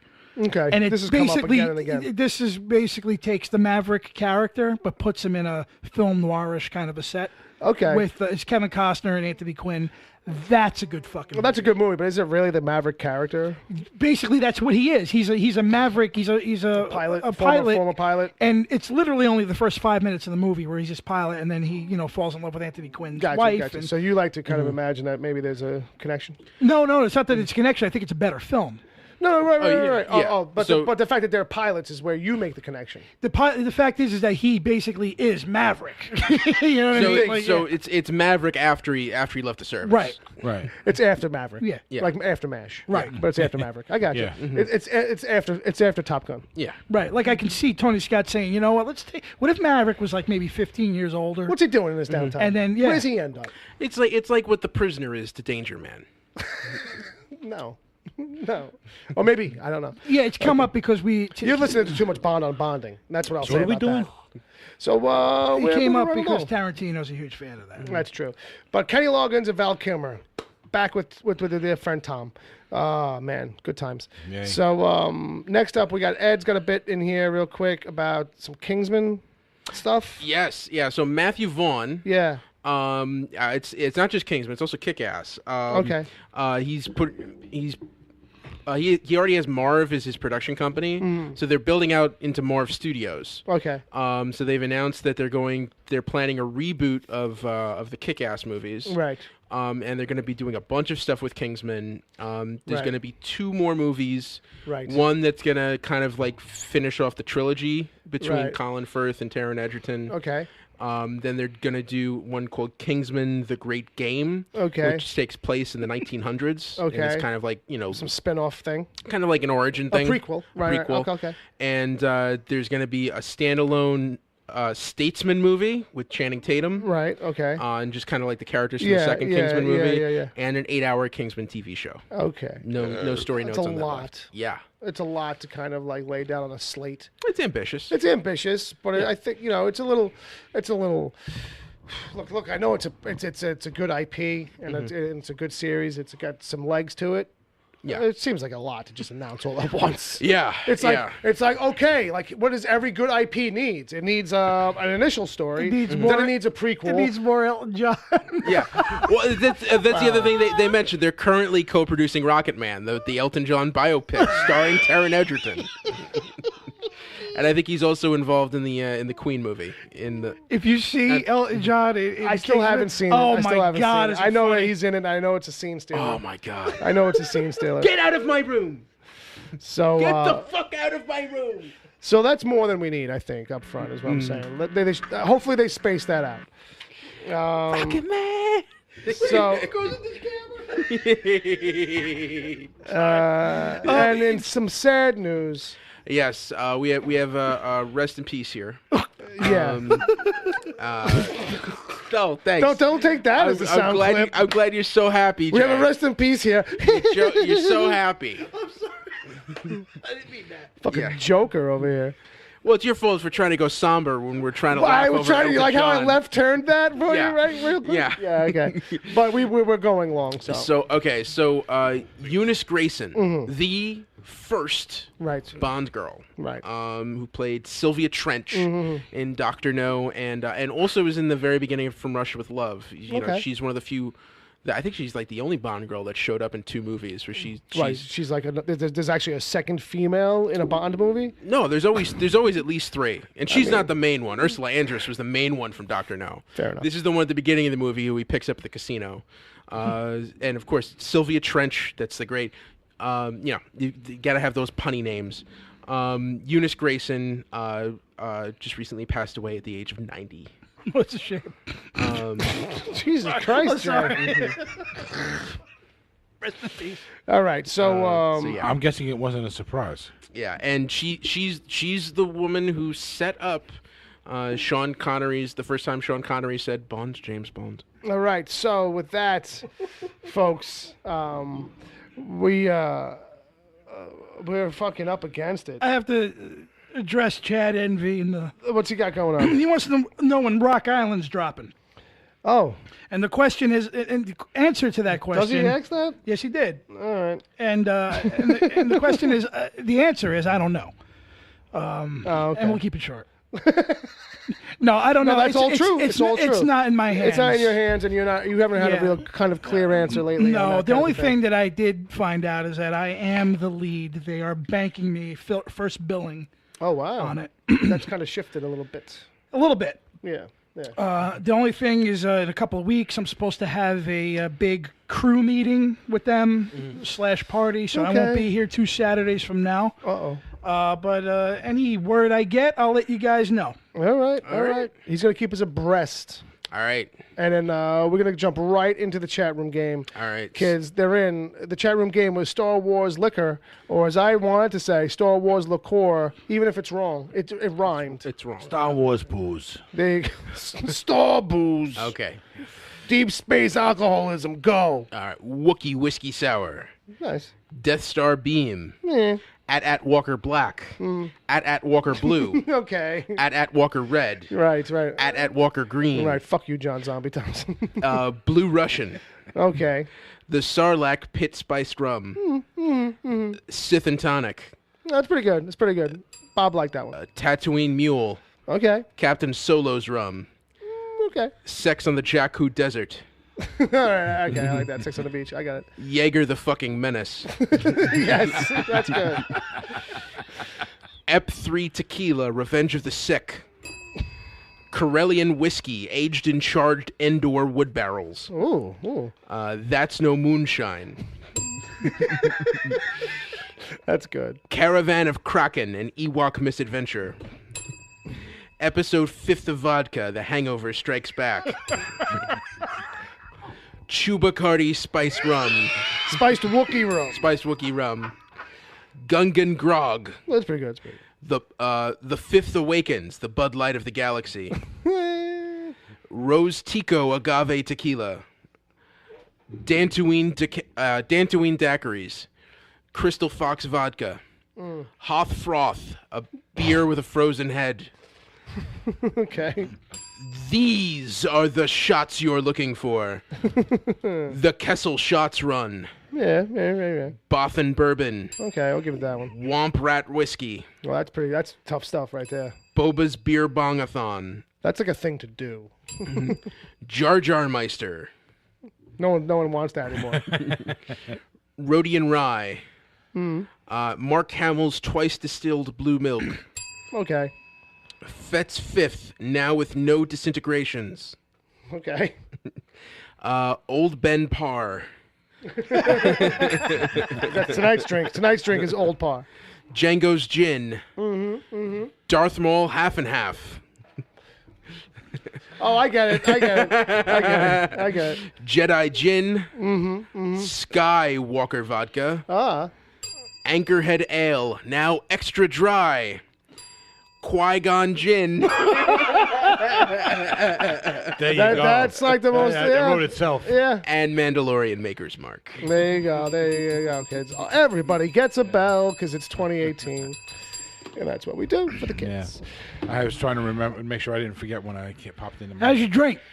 My drink's all right. I'm drinking some of this old Palpatine. Yeah. My grandfather used to make it. Go see Solo, guys. Old Palpatine. Tell them to go see Solo, Ed. Yeah, you should probably see it. Go see Solo. I mean, it's going to be on demand in like 3 weeks. So yeah, that's the thing. That's the problem. I think it's too easy for people to dismiss the going to the movies. Not just for this movie, but I mean in general. Like I think that's a part of it. I think that's a piece. Other things, let's not get into it, but I think that's a piece. Ed's chomping at the bit. I can see his face. He's like, I have a thing to say. But it's true. They're pre-ordering. They even pre-ordered Avengers: Infinity War a week before. Yeah, but here's the thing: if the movie is out for a week or 2 weeks, and the pre-order becomes like a pop-up on your screens, it's like, well, then I guess I could pre-order it. Or you could do what they did with Black Panther, where they don't announce the pre-order. Well, no, they don't set the date for the release until people stop going to see the movie. That's why, Black Panther was in theaters for 4 months. Yeah. And they Black Panther also had- they literally released the Blu-ray like a week after it was taken out of theaters. Right. And I think it's still probably hanging around in a couple hundred screens. Oh yeah. That's a movie that's got a different kind of legs. Yeah. Let's just be honest. That's a movie that's got a different kind of legs. All right. So moving right along with some good friends Moving and on. good times. We do a thing. Anthony works at the grocery store. Who? What's the matter, Billy Joel? Moving out. Saving his paychecks. I was singing "Moving On." I was singing moving out. I know. Save- Two different songs. Okay. Why, you leaving? Yeah. Both by characters. Is the next verse saving his paychecks for someday? Yeah. Well, no. That's probably some other Billy Joel song where he's lamenting No, it's as if he had a hard life. Saving my pennies for someday. Yeah. No, it's too soon. That's too soon for that one. Meanwhile, We are behind the 8-ball kids. all right. So I got nothing this week. I think I did watch stuff, but I can't recall. Oh, okay. So I'm leaving my shit out. All right. But Brother Bob's got a review of some thrash. Yes, I do. What we got, kid? All right. Well, a few weeks ago, Yeah. I discussed this band called Satan's Taint. Satan's Taint. Right. That's not their real name. Actually, the CD's right there. So anyway, Satan's Taint. If you remember, I mentioned is Bobby Gustafson from formerly of Overkill. Formerly of Overkill, right? Right. This is his latest project. Okay. Okay. And basically, he's taken the time to write an old school CD. Right. But it's basically it's an EP, a 5-song EP Right. with 5 bonus tracks. Right. All right. So it's 10 songs. Right. So it's 10 songs like a classic CD. Right. Because nowadays, I say classic CD because nowadays, you buy 10 songs, you get 6 free. Right. know what I mean? Right. All kinds of So- crazy so- stuff happens nowadays. Right. So basically, Bobby's put this out himself. He's got he's gotten a band together. He's written some material, and he's got these 10 songs. And it's basically, well, in a nutshell, and this is not fan. This is not Fan service? Right. It's basically a masterclass in thrash metal. Ooh. It's Okay. a little bit of everything that is thrash, that makes up thrash, Sure. is on this CD. Right. Okay. Okay. Yeah. Let me see the case while you're. Yeah, take a look at while the you're case. doing It's that. Let me see. Satan's Taint, axe to the head of Satan's my Taint, enemies. axe to the head of my enemies. Right. Okay. This is on. Looks Sounds like a good uh, time. Yeah, this is he's put this out himself. Sure. So I'm sure he's going to end up being shopping this around or whatever. He's going to, I'm sure. Right. He's selling it on. Some interesting track names. Right. He's got a. They got a website, Satan's Taint. Satan's Taint.com. I believe it's satanstaintmusic.com. Satan's Taint Music. Right. All right. Very cool. I have the whole breakdown here of the CD. So hit us with it, buddy. Okay. Well, here's the deal, right? This song, the way this thing opens up, you got a Satchru, okay? Okay. First track. Right. First track, right?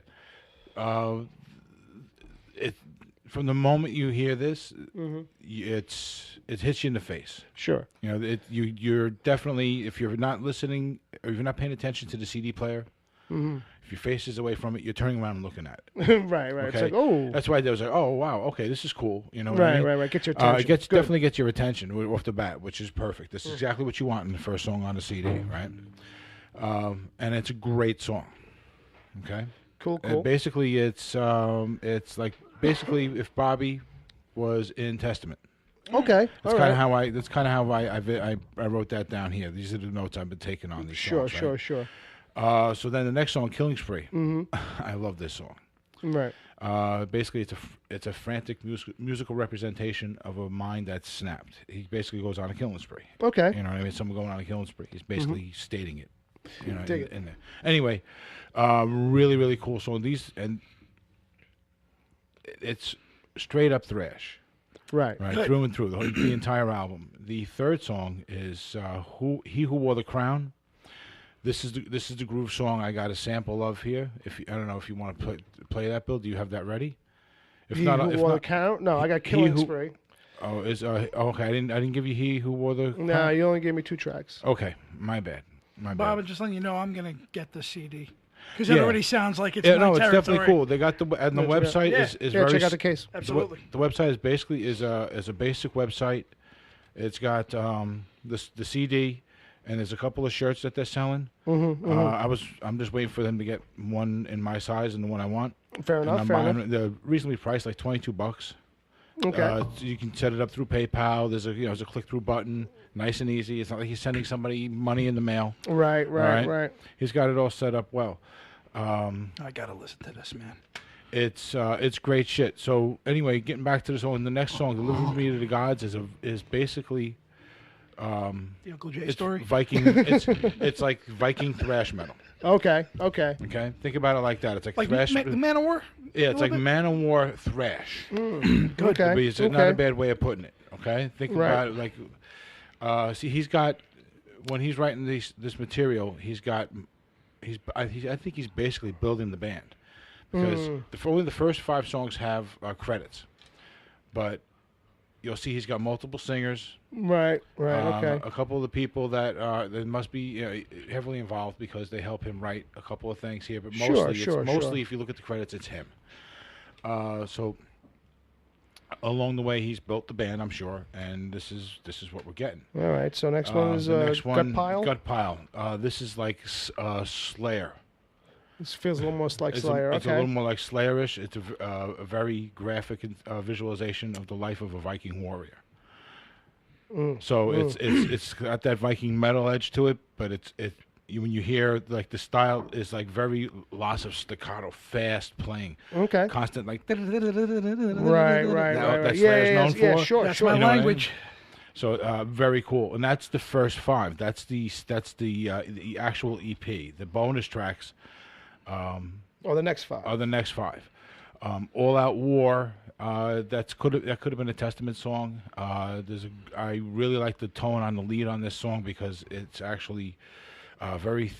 I come across to me as kind of thin and brittle, but it's in a very different way. It's not like other guitar sounds. Okay. But it's meant to be different, but it's cool. Gothic Serpent is the 7th song. This is a slower song for the first half, and then suddenly it just doesn't ramp up. It just kind of like, bam! It suddenly is like switches double time, more than double time. Nice. Really cool song. I really like that one. Battle of Bravalla. This is a Viking metal song that Leif Erikson would greatly approve of. Well, with a name like that, all right, Bravalla. That's what I wrote for that one because this one is almost like. I don't want to say Deathlocky, but I guess I'm gonna. Okay, all right, but I get that. But you know what I mean? Yeah, I get that. I know what that means. It's kind of like speed metal-y thrash kind of. Lots of growling. You know what I mean? Mm-hmm. Not my taste vocally in that song, but. But that's the thing about this album, right? Is that the vocals kind of shift around a little bit. Yeah, he's got 2 different guys. It's almost like a little bit of like a genre play, where like some songs feel like a little bit more like this kind of a metal genre. Some feel a little bit more like this kind of a metal genre. Well, no, I wouldn't even say genre. It's like it kind of like goes through what constitutes thrash. Okay, fair enough. Within that umbrella, from the lighter side of thrash. I don't even want to say the lighter side, but like the softer, more emotional side of thrash. Okay, sure. To the more aggressive stuff. Right. You know what I mean? Fair enough. So song for like how Chuck Billy can be versatile in his. Yes, yeah. A lot of the singing on here could definitely could be Chuck Billy. The guy who does the vocals that sound to me like it could be Chuck Billy is Dan Ortega. He does a really great job. The other guy, Pablo Velasquez, I believe, is on there, Bill. If you take a look on the inside. Yeah, that's correct. Right. Paolo. Excellent fucking singer. So the next one I think was Gothic Serpent. Battle of Valhalla we just did. Right. So song of the Einar Jar. Excuse me. Yeah, I was leaving that to you. Yeah. I wasn't trying to read that one. Song of the Einar Jar. Okay. Right. This is an album Thor listens to. I feel like. Well, there's definitely an influence there. Okay. No. And like 4 or 5 of the songs definitely feel like that. Sure. So this one is what's up with this one? This is the instrumental. Okay. We're gonna play this one later. We're gonna play this one during the break between the live show. This is gonna be our intermission song. So definitely stick around for that. It's basically I believe it is basically one guitar played through. Okay. And then another guitar layered over that. Another guitar layered over that. And then eventually it evolves into something else. Gotcha. So but I believe it's all Bobby. I can't be sure of that because there's no credits on this song. Fair enough. So that's basically just an assumption. But whatever it is, it's excellent. It's a little different though because it's in the beginning it does kind of seem slightly repetitive until you realize what exactly is going on. So just before you get to this last one, I just want to let you know that Chad NV in the chat room, Bob, is eating this up, and he already just watched a couple of YouTube videos.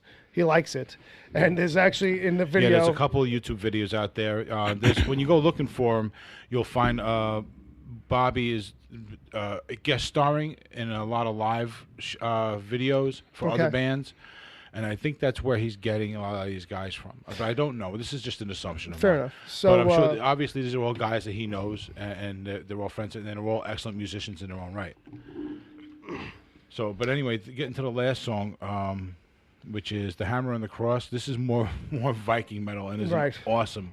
Very different solo in the middle of the song, because it's not one of these solos that is blazing fast and all this stuff. It actually kind of almost feels like it's meant to be stumbling, almost almost in a way like you're hearing a bunch of stuff clattering. Okay, it's a little more of a cacophony. Yeah, but it's actually really cool and works Sounds good. really well. So it's something different. The timing runs the gambit in this on this album from slower stuff to heavier, faster stuff. That's why I'm saying it's like a masterclass, because it's not even that it's all good stuff. It's all really excellent stuff, and it does run the whole gamut of thrash. So let's listen to some of Killing Spree as we keep this going. Whoa, sorry. There we go. Sorry, I didn't mean to blast you out there. No, folks. you didn't do nothing. Yeah, baby. So this is some Killing Spree. This is me and my Jeep going back home. From Satan's Taint. And this is Apollo singing. Okay.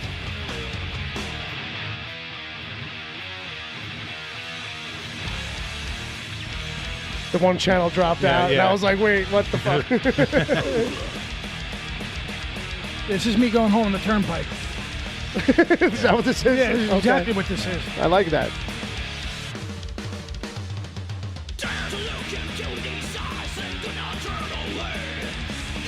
Ed is loving it. He cocked his head inquisitively. Yeah, give Ed the lyric sheet. Open that up.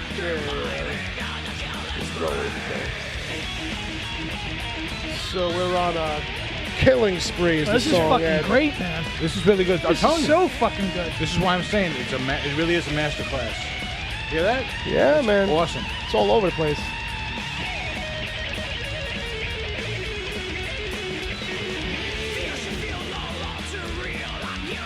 And this guy, when this guy sings, wait, he comes up. It's really cool.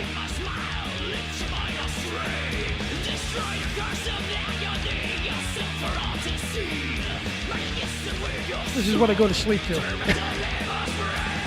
Spelled too long in the lyric. Ed's finding their errors in the lyric sheet.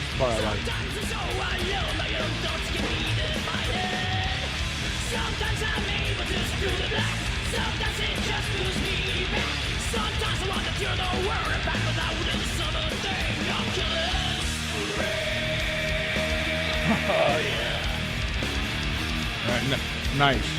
Just with some echo on that. Keeping it basic, nice and simple. Yeah. It's strong, keeping it nice and even. It's nice. So now, Ed, you just looked at the lyrics sheet. Any thoughts? No. I don't want to make myself look stupid. Good call. Good call. It's always good to know when it's not for you. Yeah. So speaking of for them, Chad NV in the chat room is really loving it. He was saying before that it's good shit, man. He was saying before that Bobby, not you, Bob, but the other Bobby, actually has in one of the videos. He's got a little Thor figure on his desk. This is some old school thrash. He says he's loving it, this is something that's straight up, no bells and whistles. Mm-hmm. Not trying to be anything that it's not. and it's great shit. It's like when you take characters and superhero characters and you do what you're supposed to do with them, you make a good movie.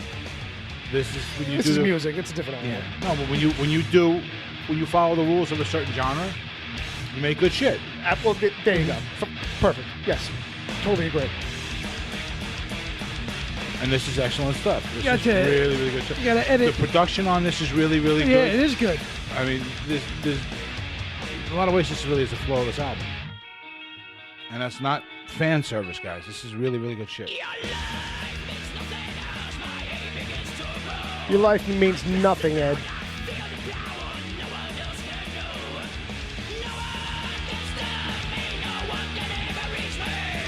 I think I'm going to edit clips to all 3 Thor movies to this, and make it a Wicked Theory exclusive. Dude, I'm telling you. Screw you and that Led Zeppelin stuff. Let me just double check the link here. Now, 'cause wait a minute. I want to get it right.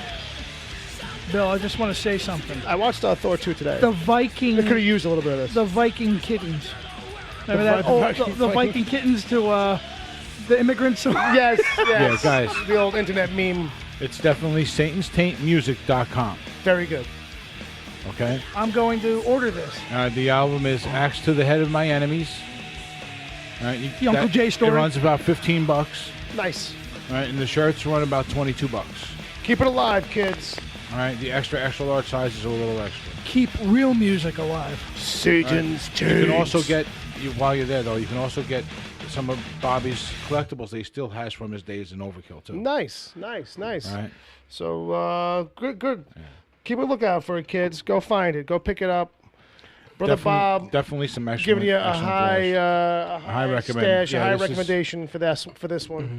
If thrash is your thing, this is where it's at right now. Mm-hmm. All right, kids. Yeah, get this because there's not going to be like this. They don't have a deal, so if they get a deal with this, you're not going to be able to get this version of this again. Yeah, well, that's the thing too. Like, yeah, it's a CD for Christ's sake. Right. Fucking. It's a real life CD. Remember them? So.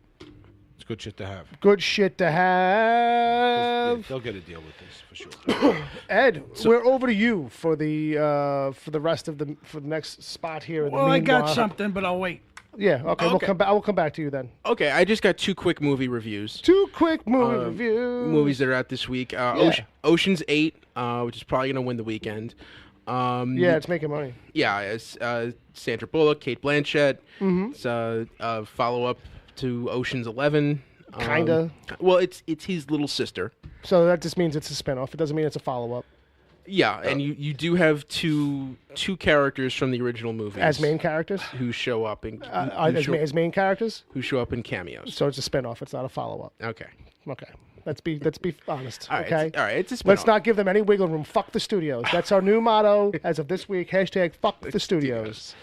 Okay. All right. So here's the thing. Yeah, hit us with it. What's the dealio? It's fine. It's the okays on both hands, kind of to the sides. It's okay. It's done well. Okay. Yeah. Execution's fine. Right. Story, there's some shaky stuff in there, but does it have the oomph, the pizzazz that these Oceans movies supposedly have? And that's really what it's missing. Okay. For a couple reasons. Mainly, I would point to is that it is the exact same. It's following the paradigm a little too closely. Format, like it's gets out of jail, meets up with her best friend, have a gig, get everyone together, plan the gig, do the gig, and then they tack on a little bit at the end. I got you. We've got to find a way to make these movies longer. We know it's a cool little cute scene, but yeah. The thing that works against it for me is, and when you see that original, it's not an original because it was a remake of a movie from the early 60s. Remake, yeah. The Clooney Ocean's 11, directed by Steven Soderbergh, and this one's directed by Gary Ross, who's, again, fine, but he's not Soderbergh. No, he's Bob Ross's brother. And that one had Clooney, Pitt, Damon, and Cheadle. You can't stack them. All at the top of their game. You can't stack them against each other. It's almost unfair. Yeah. And this one, the weird thing is, like, Sandra Bullock, Kate Blanchett, Sarah Ferguson, and Anne Hathaway, I'm sorry, Sarah Paulson and Anne Hathaway could all have been in this movie if they'd made it the same year they did the first Ocean's 11. Oh, this would have played better back then, or worked better back then? I think it might have worked better back then. I think what's interesting is, and just because I think the characters are written a little bland, and I think if you'd switched out Sandra Bullock for Anne Hathaway, this would have, and if it was Anne Hathaway leading the charge and she was Danny Ocean's little sister, I think this might have been more interesting. I think you needed one more big name, like you needed like a Scarlett Johansson or a Jennifer Lawrence. We need to go to just a little bit more next level. Yeah, and you needed an old school. You needed a Carl Reiner in here. You needed like Anne Margaret. Like that would have been That would have made this movie. No, it wouldn't. Okay, so yeah. So this one, where you put it's okay, but you don't need to pay money for this. Okay, so, wait. This is a wait. Yeah, this is a wait. Go see Solo instead. Yeah, go see Solo instead. How about that? That's good. It's going to be this week's benchmark. This you can wait. Solo you should go see and support. Yeah. All right, Hotel Artemis. Hotel Artemis. I saw some trailers. I was intrigued, but I also thought, So let me know. Yeah, so this is a movie. I didn't see any trailers or advertising for it. I saw like a quick little snippet. I saw a picture of Jodie Foster, who looks very different in this. Right. And I think I saw that Sterling K. Brown was in it. So it's totally inconsequential. Yeah, I went into this totally cold. Right, so inconsequential. You could have just said that from the jump. Yeah. You're wasting time. Yeah. It's a really interesting concept with cool characters, a great aesthetic. Yeah. They basically, what if we did the Continental set for criminals? It's a secret hospital set 10 years in the future during a huge riot in LA, and there's a water shortage and everything else. Okay. But the main downside is, like, if I'm feeling, this is going to be a John Wick thing, and there's really only one fight. That's the feeling I got. Yeah. It wanted to be chatty like Quentin Tarantino. Tarantino. Yeah. But ended up being Tarantino. Yeah. Like how I saved that bit. No, but that's what I was feeling. I was like, it looks like a thing that wants to be really cool and slick and smart and witty, but that might be all that there really is. Yeah, and it's weird. Like, this is a movie that would usually come out in February. Okay. Like, it's... there you go. You know? Okay. Yeah, like 10 years ago, 5 years ago, this would have come out in February, and it would have been like, oh, that's interesting. Oh, that's why this movie's coming out in February. Would you say that, thankfully, for the casting... that's what keeps it to whatever level it manages to reach. There's some great performances. It's funny because I think half the great performances came from me going, "Oh, he's in this movie." Right, that's what I'm saying. That's the kind of thing. Yeah. And in the trailer, I felt like that. Like, oh, look at that guy. Yeah, and that wears off after a while. Right. Well, as most things do. Yeah, and it's it's something that had potential, but ultimately as a whole doesn't hold together. So this is another same thing. Like, if you think it looks interesting, wait for the red box. Okay. So these are both high trashes for me. Right. All right. High trash. Yeah. High on the trash scale. Okay. So it's kind of like almost at the rim, not above, but at the rim. So basically, throw it out and then light a match. Yeah. So go see Solo. Yeah. Well, when you were in it, that's what I said about the other movie at the end. I was like, so wait for that. Wait for Oceans on DVD and go see Solo instead. Go see Solo. Right. All right. Okay. All right. Jay, what do you got? Jay, you had a little something you said maybe. I did. And this is just because I didn't really go to the movies this week. I was busy. Sure. I was working on Ray Donovan, season 6. Shh. No, I can. Oh, you didn't sign anything for that? No, I didn't sign anything. I mean, unlike other productions, maybe that we'll get to at the time when the time is right. No, I mean, that's the thing about an NDA. Can you say that you signed an NDA, or does the NDA actually cover the NDA itself? How good and how deep does the NDA inception go? No, because the thing is, especially for this podcast we're doing. Yeah, well, we can't talk. Word of mouth would travel fast. We can't talk on about that, the other you know thing. what I mean? But we can't talk about the other thing. Yeah. No, I actually went back and I bought a box set a few months back of a film I've already reviewed. So, but I'm not reviewing the film. I'm going to re-review the extras. Okay. Was John Carpenter's The Thing, which is my favorite horror movie, but Arrow in the UK now, not here. put out this special edition that's not even available anymore. You can't even fucking find it. Right. But in this thing, they actually have a really nice book in it. There's some really good docs on there that really get into the meat and potatoes of just what it was to produce this movie. And man, I tell you, even today, those practical effects, because this was like cutting edge in technical effects, putting like little, robot stuff and robotics. What movie? The Thing. The Thing. John Carpenter's The Thing. No, we yeah. spoke about this before. Yeah, okay. If you can get your hands on it, Right. it's probably going to cost you a few dollars. A couple of Beanos. But I do think that Arrow has another standard edition. Yeah. Okay. But it's in the UK, so you can't really find it, here or play it here unless you have a region-free. Right. You have to kind of be Blu-ray at that player. level with the movie stuff. But this is still like one of my favorite horror films, like ever. You know what I mean? I still think that it holds up to this day. Right. So if you can, it's called The Thing Limited Edition Arrow UK. Okay. I finally got a chance to go through it. It is amazing. If anybody's a fan of that film, you're going to want that, but you're going to pay a few dollars for it. You're gonna pay a few beans. Wilford Brimley.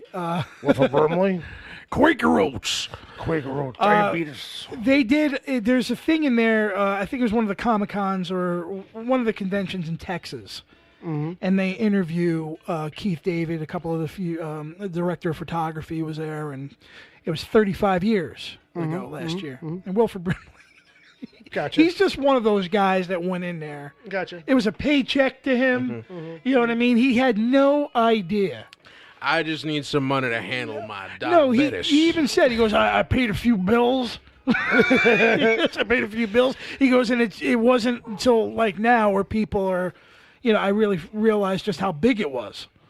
You know what I mean? Like, yeah. Well, that's a because thing. he didn't know. He was like a cattle rancher. Well, here's the man. thing too. It's like, there used to be a thing like cult movies, but now because like more people on average, I think, are really into movies on the other level, that like cult movies snowballed, right? Where like they're not just like The Thing was a cult movie, but now you couldn't say that because like so many people love The Thing now that it's beyond that cult movie status, where it's a beloved classic in a way. It's a beloved modern classic, I should say. Yeah.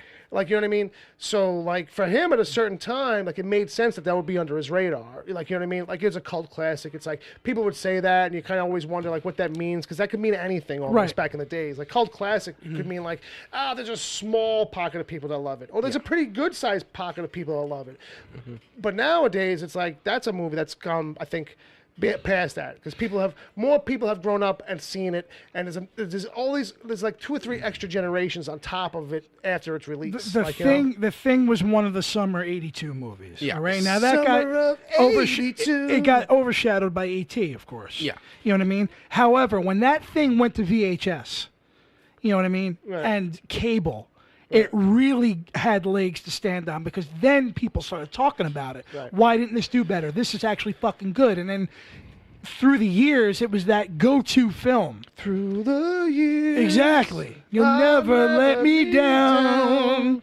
I kept your Give me ass diabetes. around. But yeah, I mean, just to see Wilford Brimley talk about it is just worth the price of admission for this thing. And he's a guy that I don't think he knows how good he is. He just goes in there. Are you and kidding does me? what He does. could taste that mustache. He knows. He could taste his own mustache. He's well aware of how good he is. He is. That's a record. That keeps a record of everything he's He done. is Yosemite Sam in the flesh. Hey man, That's a hey, man. As long as Liberty Medical's still sending him those checks. Great horny toads. Maybe John Favreau better hurry up and make that live action Bugs Bunny movie. What you doing there upside down? He's too old for that now. But You can see Gio. yeah. He just needs to be He can just standing voice there. over it. He can just do Everything the voices. behind him can be moving. So, oh man, I had a joke and it was like fucking. I was gonna be nice and wait, and then I waited so long I forgot the fucking joke. Good. Fuck. Fuck you. It was too much of a. By now, it'd probably be too much of a callback. But all right. Was it about Wilford Brimley? It was something about Wilford, I think. It was some kind of... No, it was one of those stupid tangential things that I knew would not be cool to interrupt with. But if I could hold it and wait for it, it could get its moment, which is what we should do here more. But I will sidetrack and say, how about this, kids? Jay, thanks for the fist pump. For what? For the fucking little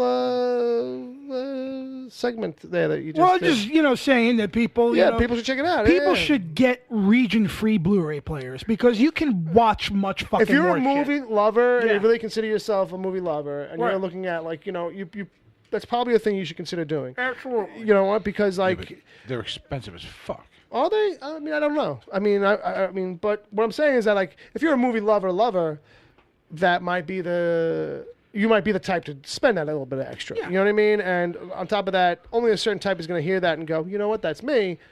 I'm looking for the next level of movie obsession. Oh, I can get you one. See, like, Jay says it like, listen, I know a guy. I could get him. I'm sure. I know a guy. I know a guy. This guy's Jacques. see, like, Get him straight from France. You have a service like that. Why would you want to waste that money on kids? I mean, I just don't understand it. All right. So with that, I'm going to ask a question to the table, Okay. Oh, God forbid. real quick. You think it's time Jesus for? Christ, Bill. Do you think it's time for the return of Pitch vs. Pitch? No. Not. Well, I'm just saying. I'll pick a title today, and we do it next week. But we haven't followed through on the wiki thing. Yeah. Well, we're going to do that next week too. How about that? How about we do the Let It Be next week in the after show? Speaking words of wisdom. We're on air, I guess, now, talking about it. So Well, you I brought guess it I'm up. painting you to a corner. Well, Unless somebody is out. Let's next week try and do the B. I'll let you know when I get home. Well, we probably have to I do see it what next you week did there, because Jay. He's not going to be here 2 weeks from now. Jay. Right. Well, that's what I mean. Like, if we're going to do a kind of like anything planned, we know next week is good. So, at least at this point for everybody, unless something comes up. So, all right. I didn't mean to paint It's a good anybody thing I into the still corner. like my B. Well, it's not, I didn't mean to paint anybody into the corner for B on air, but Bob brought it up. Okay, so who's picking the title? So I was going to say the default thing I was doing to always kick it off was go to the chat room, and I found one from Chat NV that I think is good because it's apropos of nothing, and it can go any which way direction. Yes, please. Okay. As a movie title, yes, please. It's pretty fucking vague. That's the crack cocaine story, right? Yes, please. I mean, it could go in any which way direction. I like Oh That Bridge better. That's not one that didn't cross my mind. Ooh, that bridge. It was tough. Those were my two. I'm not even fucking with you. That's crazy that you were in my head. Because while you were talking, I was kind of scrolling through there. I was like, all right, I don't want to, not be paying attention to Jay, but I want to kind of maybe make this happen. This has been in the notes for a little while. Maybe bring it back pitch first pitch. So it was like, so as I'm going through things that people are saying, because I know this is the way in, at first I was like Devil's Diaphragm, because Bauer Fett said that, but I'm like, oh, let's find something a little bit like fucking Oh more, That Bridge. like a simple way in, and then let people will get crazy as it goes. Okay. But So yes, please. Yeah, I think Yes, please? Yeah, I think Devil's Diaphragm sounds like a Porno. a snuff film. yeah. Don't get me wrong. Like, I mean, What's wrong with Devil's Diaphragm? Devil's Diaphragm leans itself to a whole other cadre of things, but Yes, please does also sound like a genre of porn. it's very polite. Volume 7. British porn. polite British porn. Yeah. May I please put my penis inside of your vagina? Would that be all right with you? Your rectum Do hole. you have time in your schedule? Could perhaps, after this spot of tea, we fornicate for a In your- small passage of time? Rectum hole. I thought you were going to say throw a hole on the sheet. Yeah. That's a whole different. That's a whole different thing. Have you ever seen An Evening with Kevin Smith 2 Evening Harder? No. I don't think so. Okay, that was the second. That's the one you were watching when we were. I don't know if it was that one. I don't know if it was that particular one. It's It the might one. be. It's the one where he goes to Canada and London. I didn't see the very beginning of it, so I don't know the setup. So anyway, What's your bit? What's your bit from it? So he's talking to these British chicks and just finding out what like the sex slang in London is. Right. And his favorite term was, "Would you like a portion?" Would you like a portion? Instead of like, would you like to fuck? Would you like a portion? I could certainly get a portion available for you yeah. quick. I'm sure this is all certified by the Queen, this language. too. Right. Yes. This is Of all my blood sausage. certified, bona fide. Yes. Yes. Sausage. Charlemagne. All right. Love pudding. Emails? Oh shit. Yeah, remember doing a podcast? Oh shit. Yeah, this isn't us just sitting around after show style. This is great entertainment, man. No, this is good stuff. Hey, look, but it is a thing where suddenly, like, it's like, oh yeah, remember segments? Well, it's funny because I'm linking up for the after show. Like, by the way, if you want a movie I loved when I was 8 that probably sucks, I have one go. Okay, that's a tease. Okay, that's your tease. That's the tease for the listeners, for the live listeners. Let's see how quick we can get through emails. We only have a couple. 2 or 3? 2. Okay. A few would imply 3 or 4. I don't know. Couples 2. Well, that's how it is. Couple is 2 or 3. A couple can mean anything on this show. Well, that's true. That's true. You know what I mean? It could mean 2 girls. A couple's 2. A couple is 2 or 3. A few is 3 to 5. No. And several would be like 6 or 7. I disagree. I feel like a couple is 2 Just to read 3. the fucking email. Fair enough. This one's from Ben. Easy. Don't be getting like old Jay about it. Cursing and balking at me. You're picking up the wrong fucking habits from this guy. Couples 2. I like it. A couple is 2 or 3. A few is 3 or 4. All right, read the fucking email. A bunch is 4 or 5. Several is 6 or 7. That's how I've always looked at it. I'm not saying you're wrong, but if you were to live in my universe, if I was Thanos and in charge, you would be wrong. See what I deal with, Chad? All right. You would be in the half that gets turned into fucking I do see what you're feathery leaves. This is Chad Envy. Chad and V. You mean those 4th of July snakes that you I really like Good call, Bob. I really like thrash metal. Good call, Bob. That's what they kind of look like. All right. So we got one here. The first one's from Benny. We don't have music for Benny. All right. So Benny and the Jets. Benny. How much do you hate that, Ben? I bet you got that a little bit, even though you're not from around here. So he says, "Hi, Wicked Theory. I saw Asians. I saw Ocean's 8 this week." And this all-female cast succeeded in making an enjoyable film. Sandra Bullock is fantastic in this film, and I would say her best performance in a long while. The worst character in this film, who can't act for shit, is Rihanna, he puts in quotes, as if that's not her real name, who plays a pot-smoking hippie, in quotes, as if that's not what the character does, computer hacker, which probably should have been in quotes. Yeah. Because that's the one thing that's probably the most not Rihanna in the thing. She's not a hippie. She's a hipster. She's a modern-day burnout. Yeah. We could just say that. She's a modern-day pothead. Pothead culture, 420 culture. We'll say that. Yeah. So she's a whiny liberal. Yeah. Well, I mean, that's possible, but I know a lot of pothead hippies who fucking can fall under any umbrella. And I mean, she's got the Rasta hair and everything else. Not for nothing, marijuana is the great common denominator. You will find that when you do smoke pot, the craziest people turn out to be pot smokers too. It's like, wait a minute, like, wait, you smoke pot? Yeah. Oh my God, we have a secret together. And the two of you just like, it's like the craziest thing, especially at like work. At like a job where all of a sudden it's like, you're sneaking behind the building to go smoke a little something, and all of a sudden you're like, you think you're busted, but he's like, pass that thing over here. And it's like, oh, thank God. A, I found a friend, and B, a friend who's not going to bust me. Wow. So how about that for a fucking...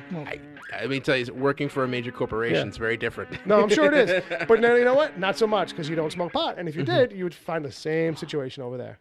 There's guys getting pooted on the pot break. You may not work beside them, but they're getting fucking stony on the pot break. Not on the 4th floor of this building. Not on the 4th floor of that building, but in the other building you were in. In the second floor. Yeah, on the fucking second floor, where it's like fucking... They're boking. Where it's like fucking... It's like a chicken fucking farm. Boke. All not about coops. We're going to boke You know up. what I mean? Everybody's in a pen, or cubicle, whatever you guys call them. All right, sorry. Okay, so he says the story was great and the movie shot very well. The comedy fell short in the film. I didn't hear as many lulls in the cinema. I would hope for a sequel after seeing the film. I rate this 4 out of 5 stars, which he's allowed to do because he's an emailer and they can do whatever they want to do as far as rating systems. It just, if they have a sequel, they've got to bring in Ann Margaret. That's what I'll say. All right, who's alive from Golden Girls still? Is it Betty Betty White? White? That's it. How come she's not in it? How come she's not in it? She could do it. She should have been in it. She should have been like the distraction. They need like a Carl Reiner, Elliot Gould. That's what I mean. That's what they needed. They needed her in Yeah, there. really. She needed to be chomping on a $50 cigar and sounding like Harvey Firestein. Or just Betty White. Yeah. That's Yeah, my brother. She's getting to the point where that's starting to sound. And I love you. But then again, she's falling off the radar a little bit now that I think about it. She might be aging. Finally. I just want to be loved. She's probably 100 now. Well, I'm just saying. It seemed like she was everywhere like 2 years ago, a year ago. Mm-hmm. To the point where, like, this old lady can't keep showing up everywhere. She is fucking brittle. Oh, no, someone's going to drop her. It just starts Someone's going fading. to sneeze and she's going to turn to dust. That's what I mean. Someone's going to bump her in a hallway. It's SNL, and it's going to be like she was shattered. Matchmaker. And not just emotionally. Harvey, take it easy there. What's the second email, Bill? I want to be loved, Bill. Is that so wrong? Is that so wrong? I just want to be loved. Find me a find, catch me a catch. The problem for me is I don't know. I'm searching in my head for anything Harvey Fierstein, actual quote. I can't come up with anything.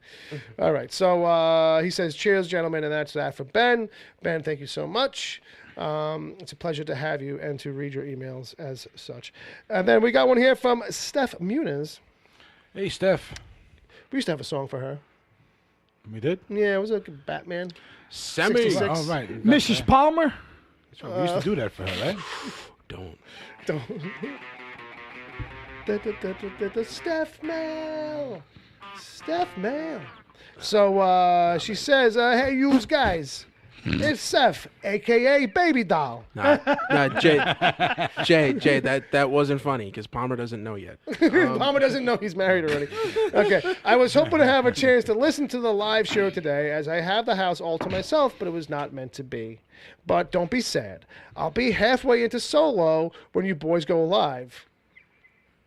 There's a sexual innuendo of some sort in there that I'm not gonna know? No. She's going to see the movie. Oh, She's going to a 6 o'clock She's going to be show. halfway into Solo, so Yeah. it doesn't work then unless she means her finger. No. Okay. Okay. She's going to a 6 o'clock showing. Gotcha. I'm sure that we...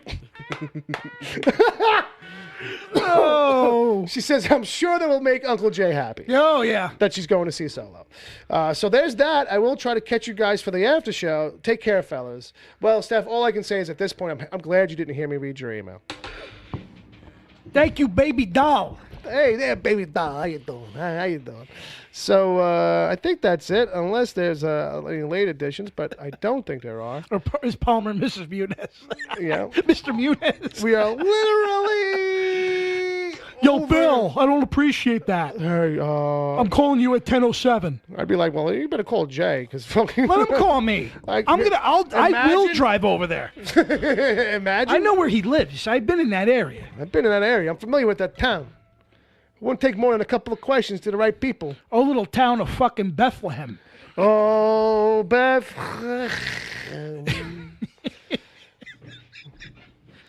Wouldn't be that hard to find. His last name was on the mailbox. Yeah. Star Trek. All right. Listen, the guy's a very helpful young man, and I don't think We're not saying anything like that. I don't think we should be picking on. But he's him. a hammer the other half of the time. So go ahead. I would like to say that I just jumped to Twitter real quick, and I saw that Chad NV has posted up a picture of his rock studio. He tagged me in it. Yeah. But he sounds like he listens to Lawrence Welk. Well, there's that too.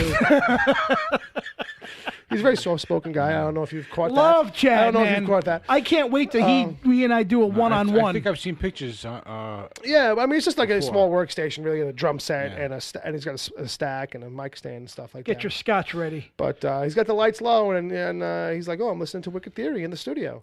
And I'm like, I think you might be spanking it out next. Okay, just saying. I think you might. That was the pregame. No, that was the was he the did it pregame. beforehand. Well, don't Yeah. stay awake. Don't fall asleep there. Oh my God, I love you. Okay, so I think we're in the wrapping it up zone. Yeah. I think we have to at this point, Right. Because I've had to pee for about 40 minutes. Well, you could have peed. I would have could've taken peed, over. but no, there was no good moment to come in because every moment always felt like we were about to shift to the next thing, and we were already long on the thing we were already doing. Yeah. Well, that's Ed's fault. But that's everybody's fault. We all contributed to that. So let's just wrap it up and say, kids, I've been watching you for days. there's going to be some Satan's Taint during the break. If you're listening live, Something a little mellower than the last one. you can always do that. Saturdays, mixler.com/wicked-theory. Please do it. Please come in. Listen to us. Say hello. Partake. Get all up in it. Uncle Jay, What? On the Twitters, where can people find you? Love pudding at Twitter. Nope, I don't think that's it. That's Uncle Jay's thing. Baby doll. Baby doll. Although I am curious to see who is at Love Pudding on Twitter. Ed's going to look it up. I'm sure somebody is. That's definitely taken. That's definitely a handle. That If it's not a Twitter, it's a Tumblr for sure. That is definitely, or on some kind of weird message forum. Uncle Jay's thing. Love Pudding. Uncle Jay's thing on the Twitters. And you can be found on Twitter at Edward O'Hare TBD. TBD. It's about time he got a fucking name, huh? It's to be decided. Eventually. To be decided for a long fucking time. Brother Bob? I'm at Bob WTPC. I'm at Wicked Theory. Ed, have you found something there? Yes, it's someone named Joanne. Is at Love Pudding? Yeah. How many followers? What was her last name? Well, give us a quick breakdown. okay, tweets are protected. It's a private account. Okay. 21 following, 3 followers. The description: 5'7" tall, 5 feet 7 inches tall, brown hair, blue eyes. I have 3 daughters. Been married for 13 years. And, she's using her thing as a What's her last name? way to connect. Well, she's just kind of putting a basic blanket out Really? there. You want me to throw that out there? What did you ask? What was her last name?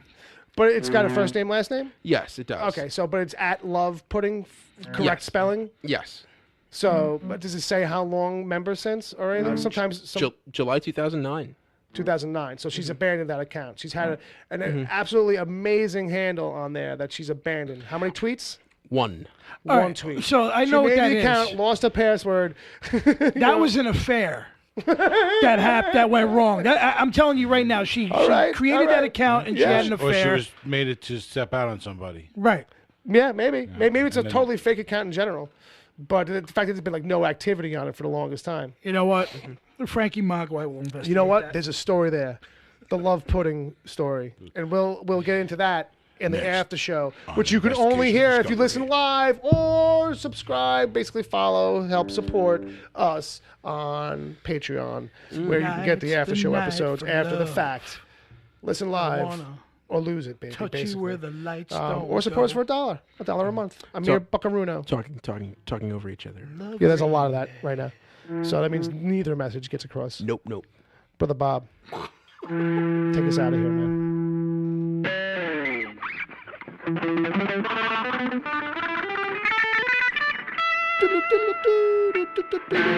Keep it going, Bob. Keep it going.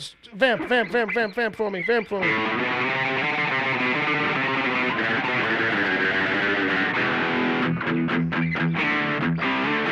Love pudding. Pudding of love. Sing it, Jay. Up my ass. Pudding time. The Wicked Theory podcast is heard live every Saturday at 7 p.m. Eastern until whenever. Just go to mixler.com/wicked-theory. Mixler is MIXLR. Sign up to join the chat. Then click the follow button to get reminders whenever the show goes live. You can find the show on iTunes, Stitcher, Google Play Music, wherever good podcasts are given away for free, and at wickedtheory.com. You can support the show at patreon.com/wickedtheory. There you can get the after show if you miss it live. God forbid. Plus other exclusive episodes. As always, send your emails to podcast@wickedtheory.com.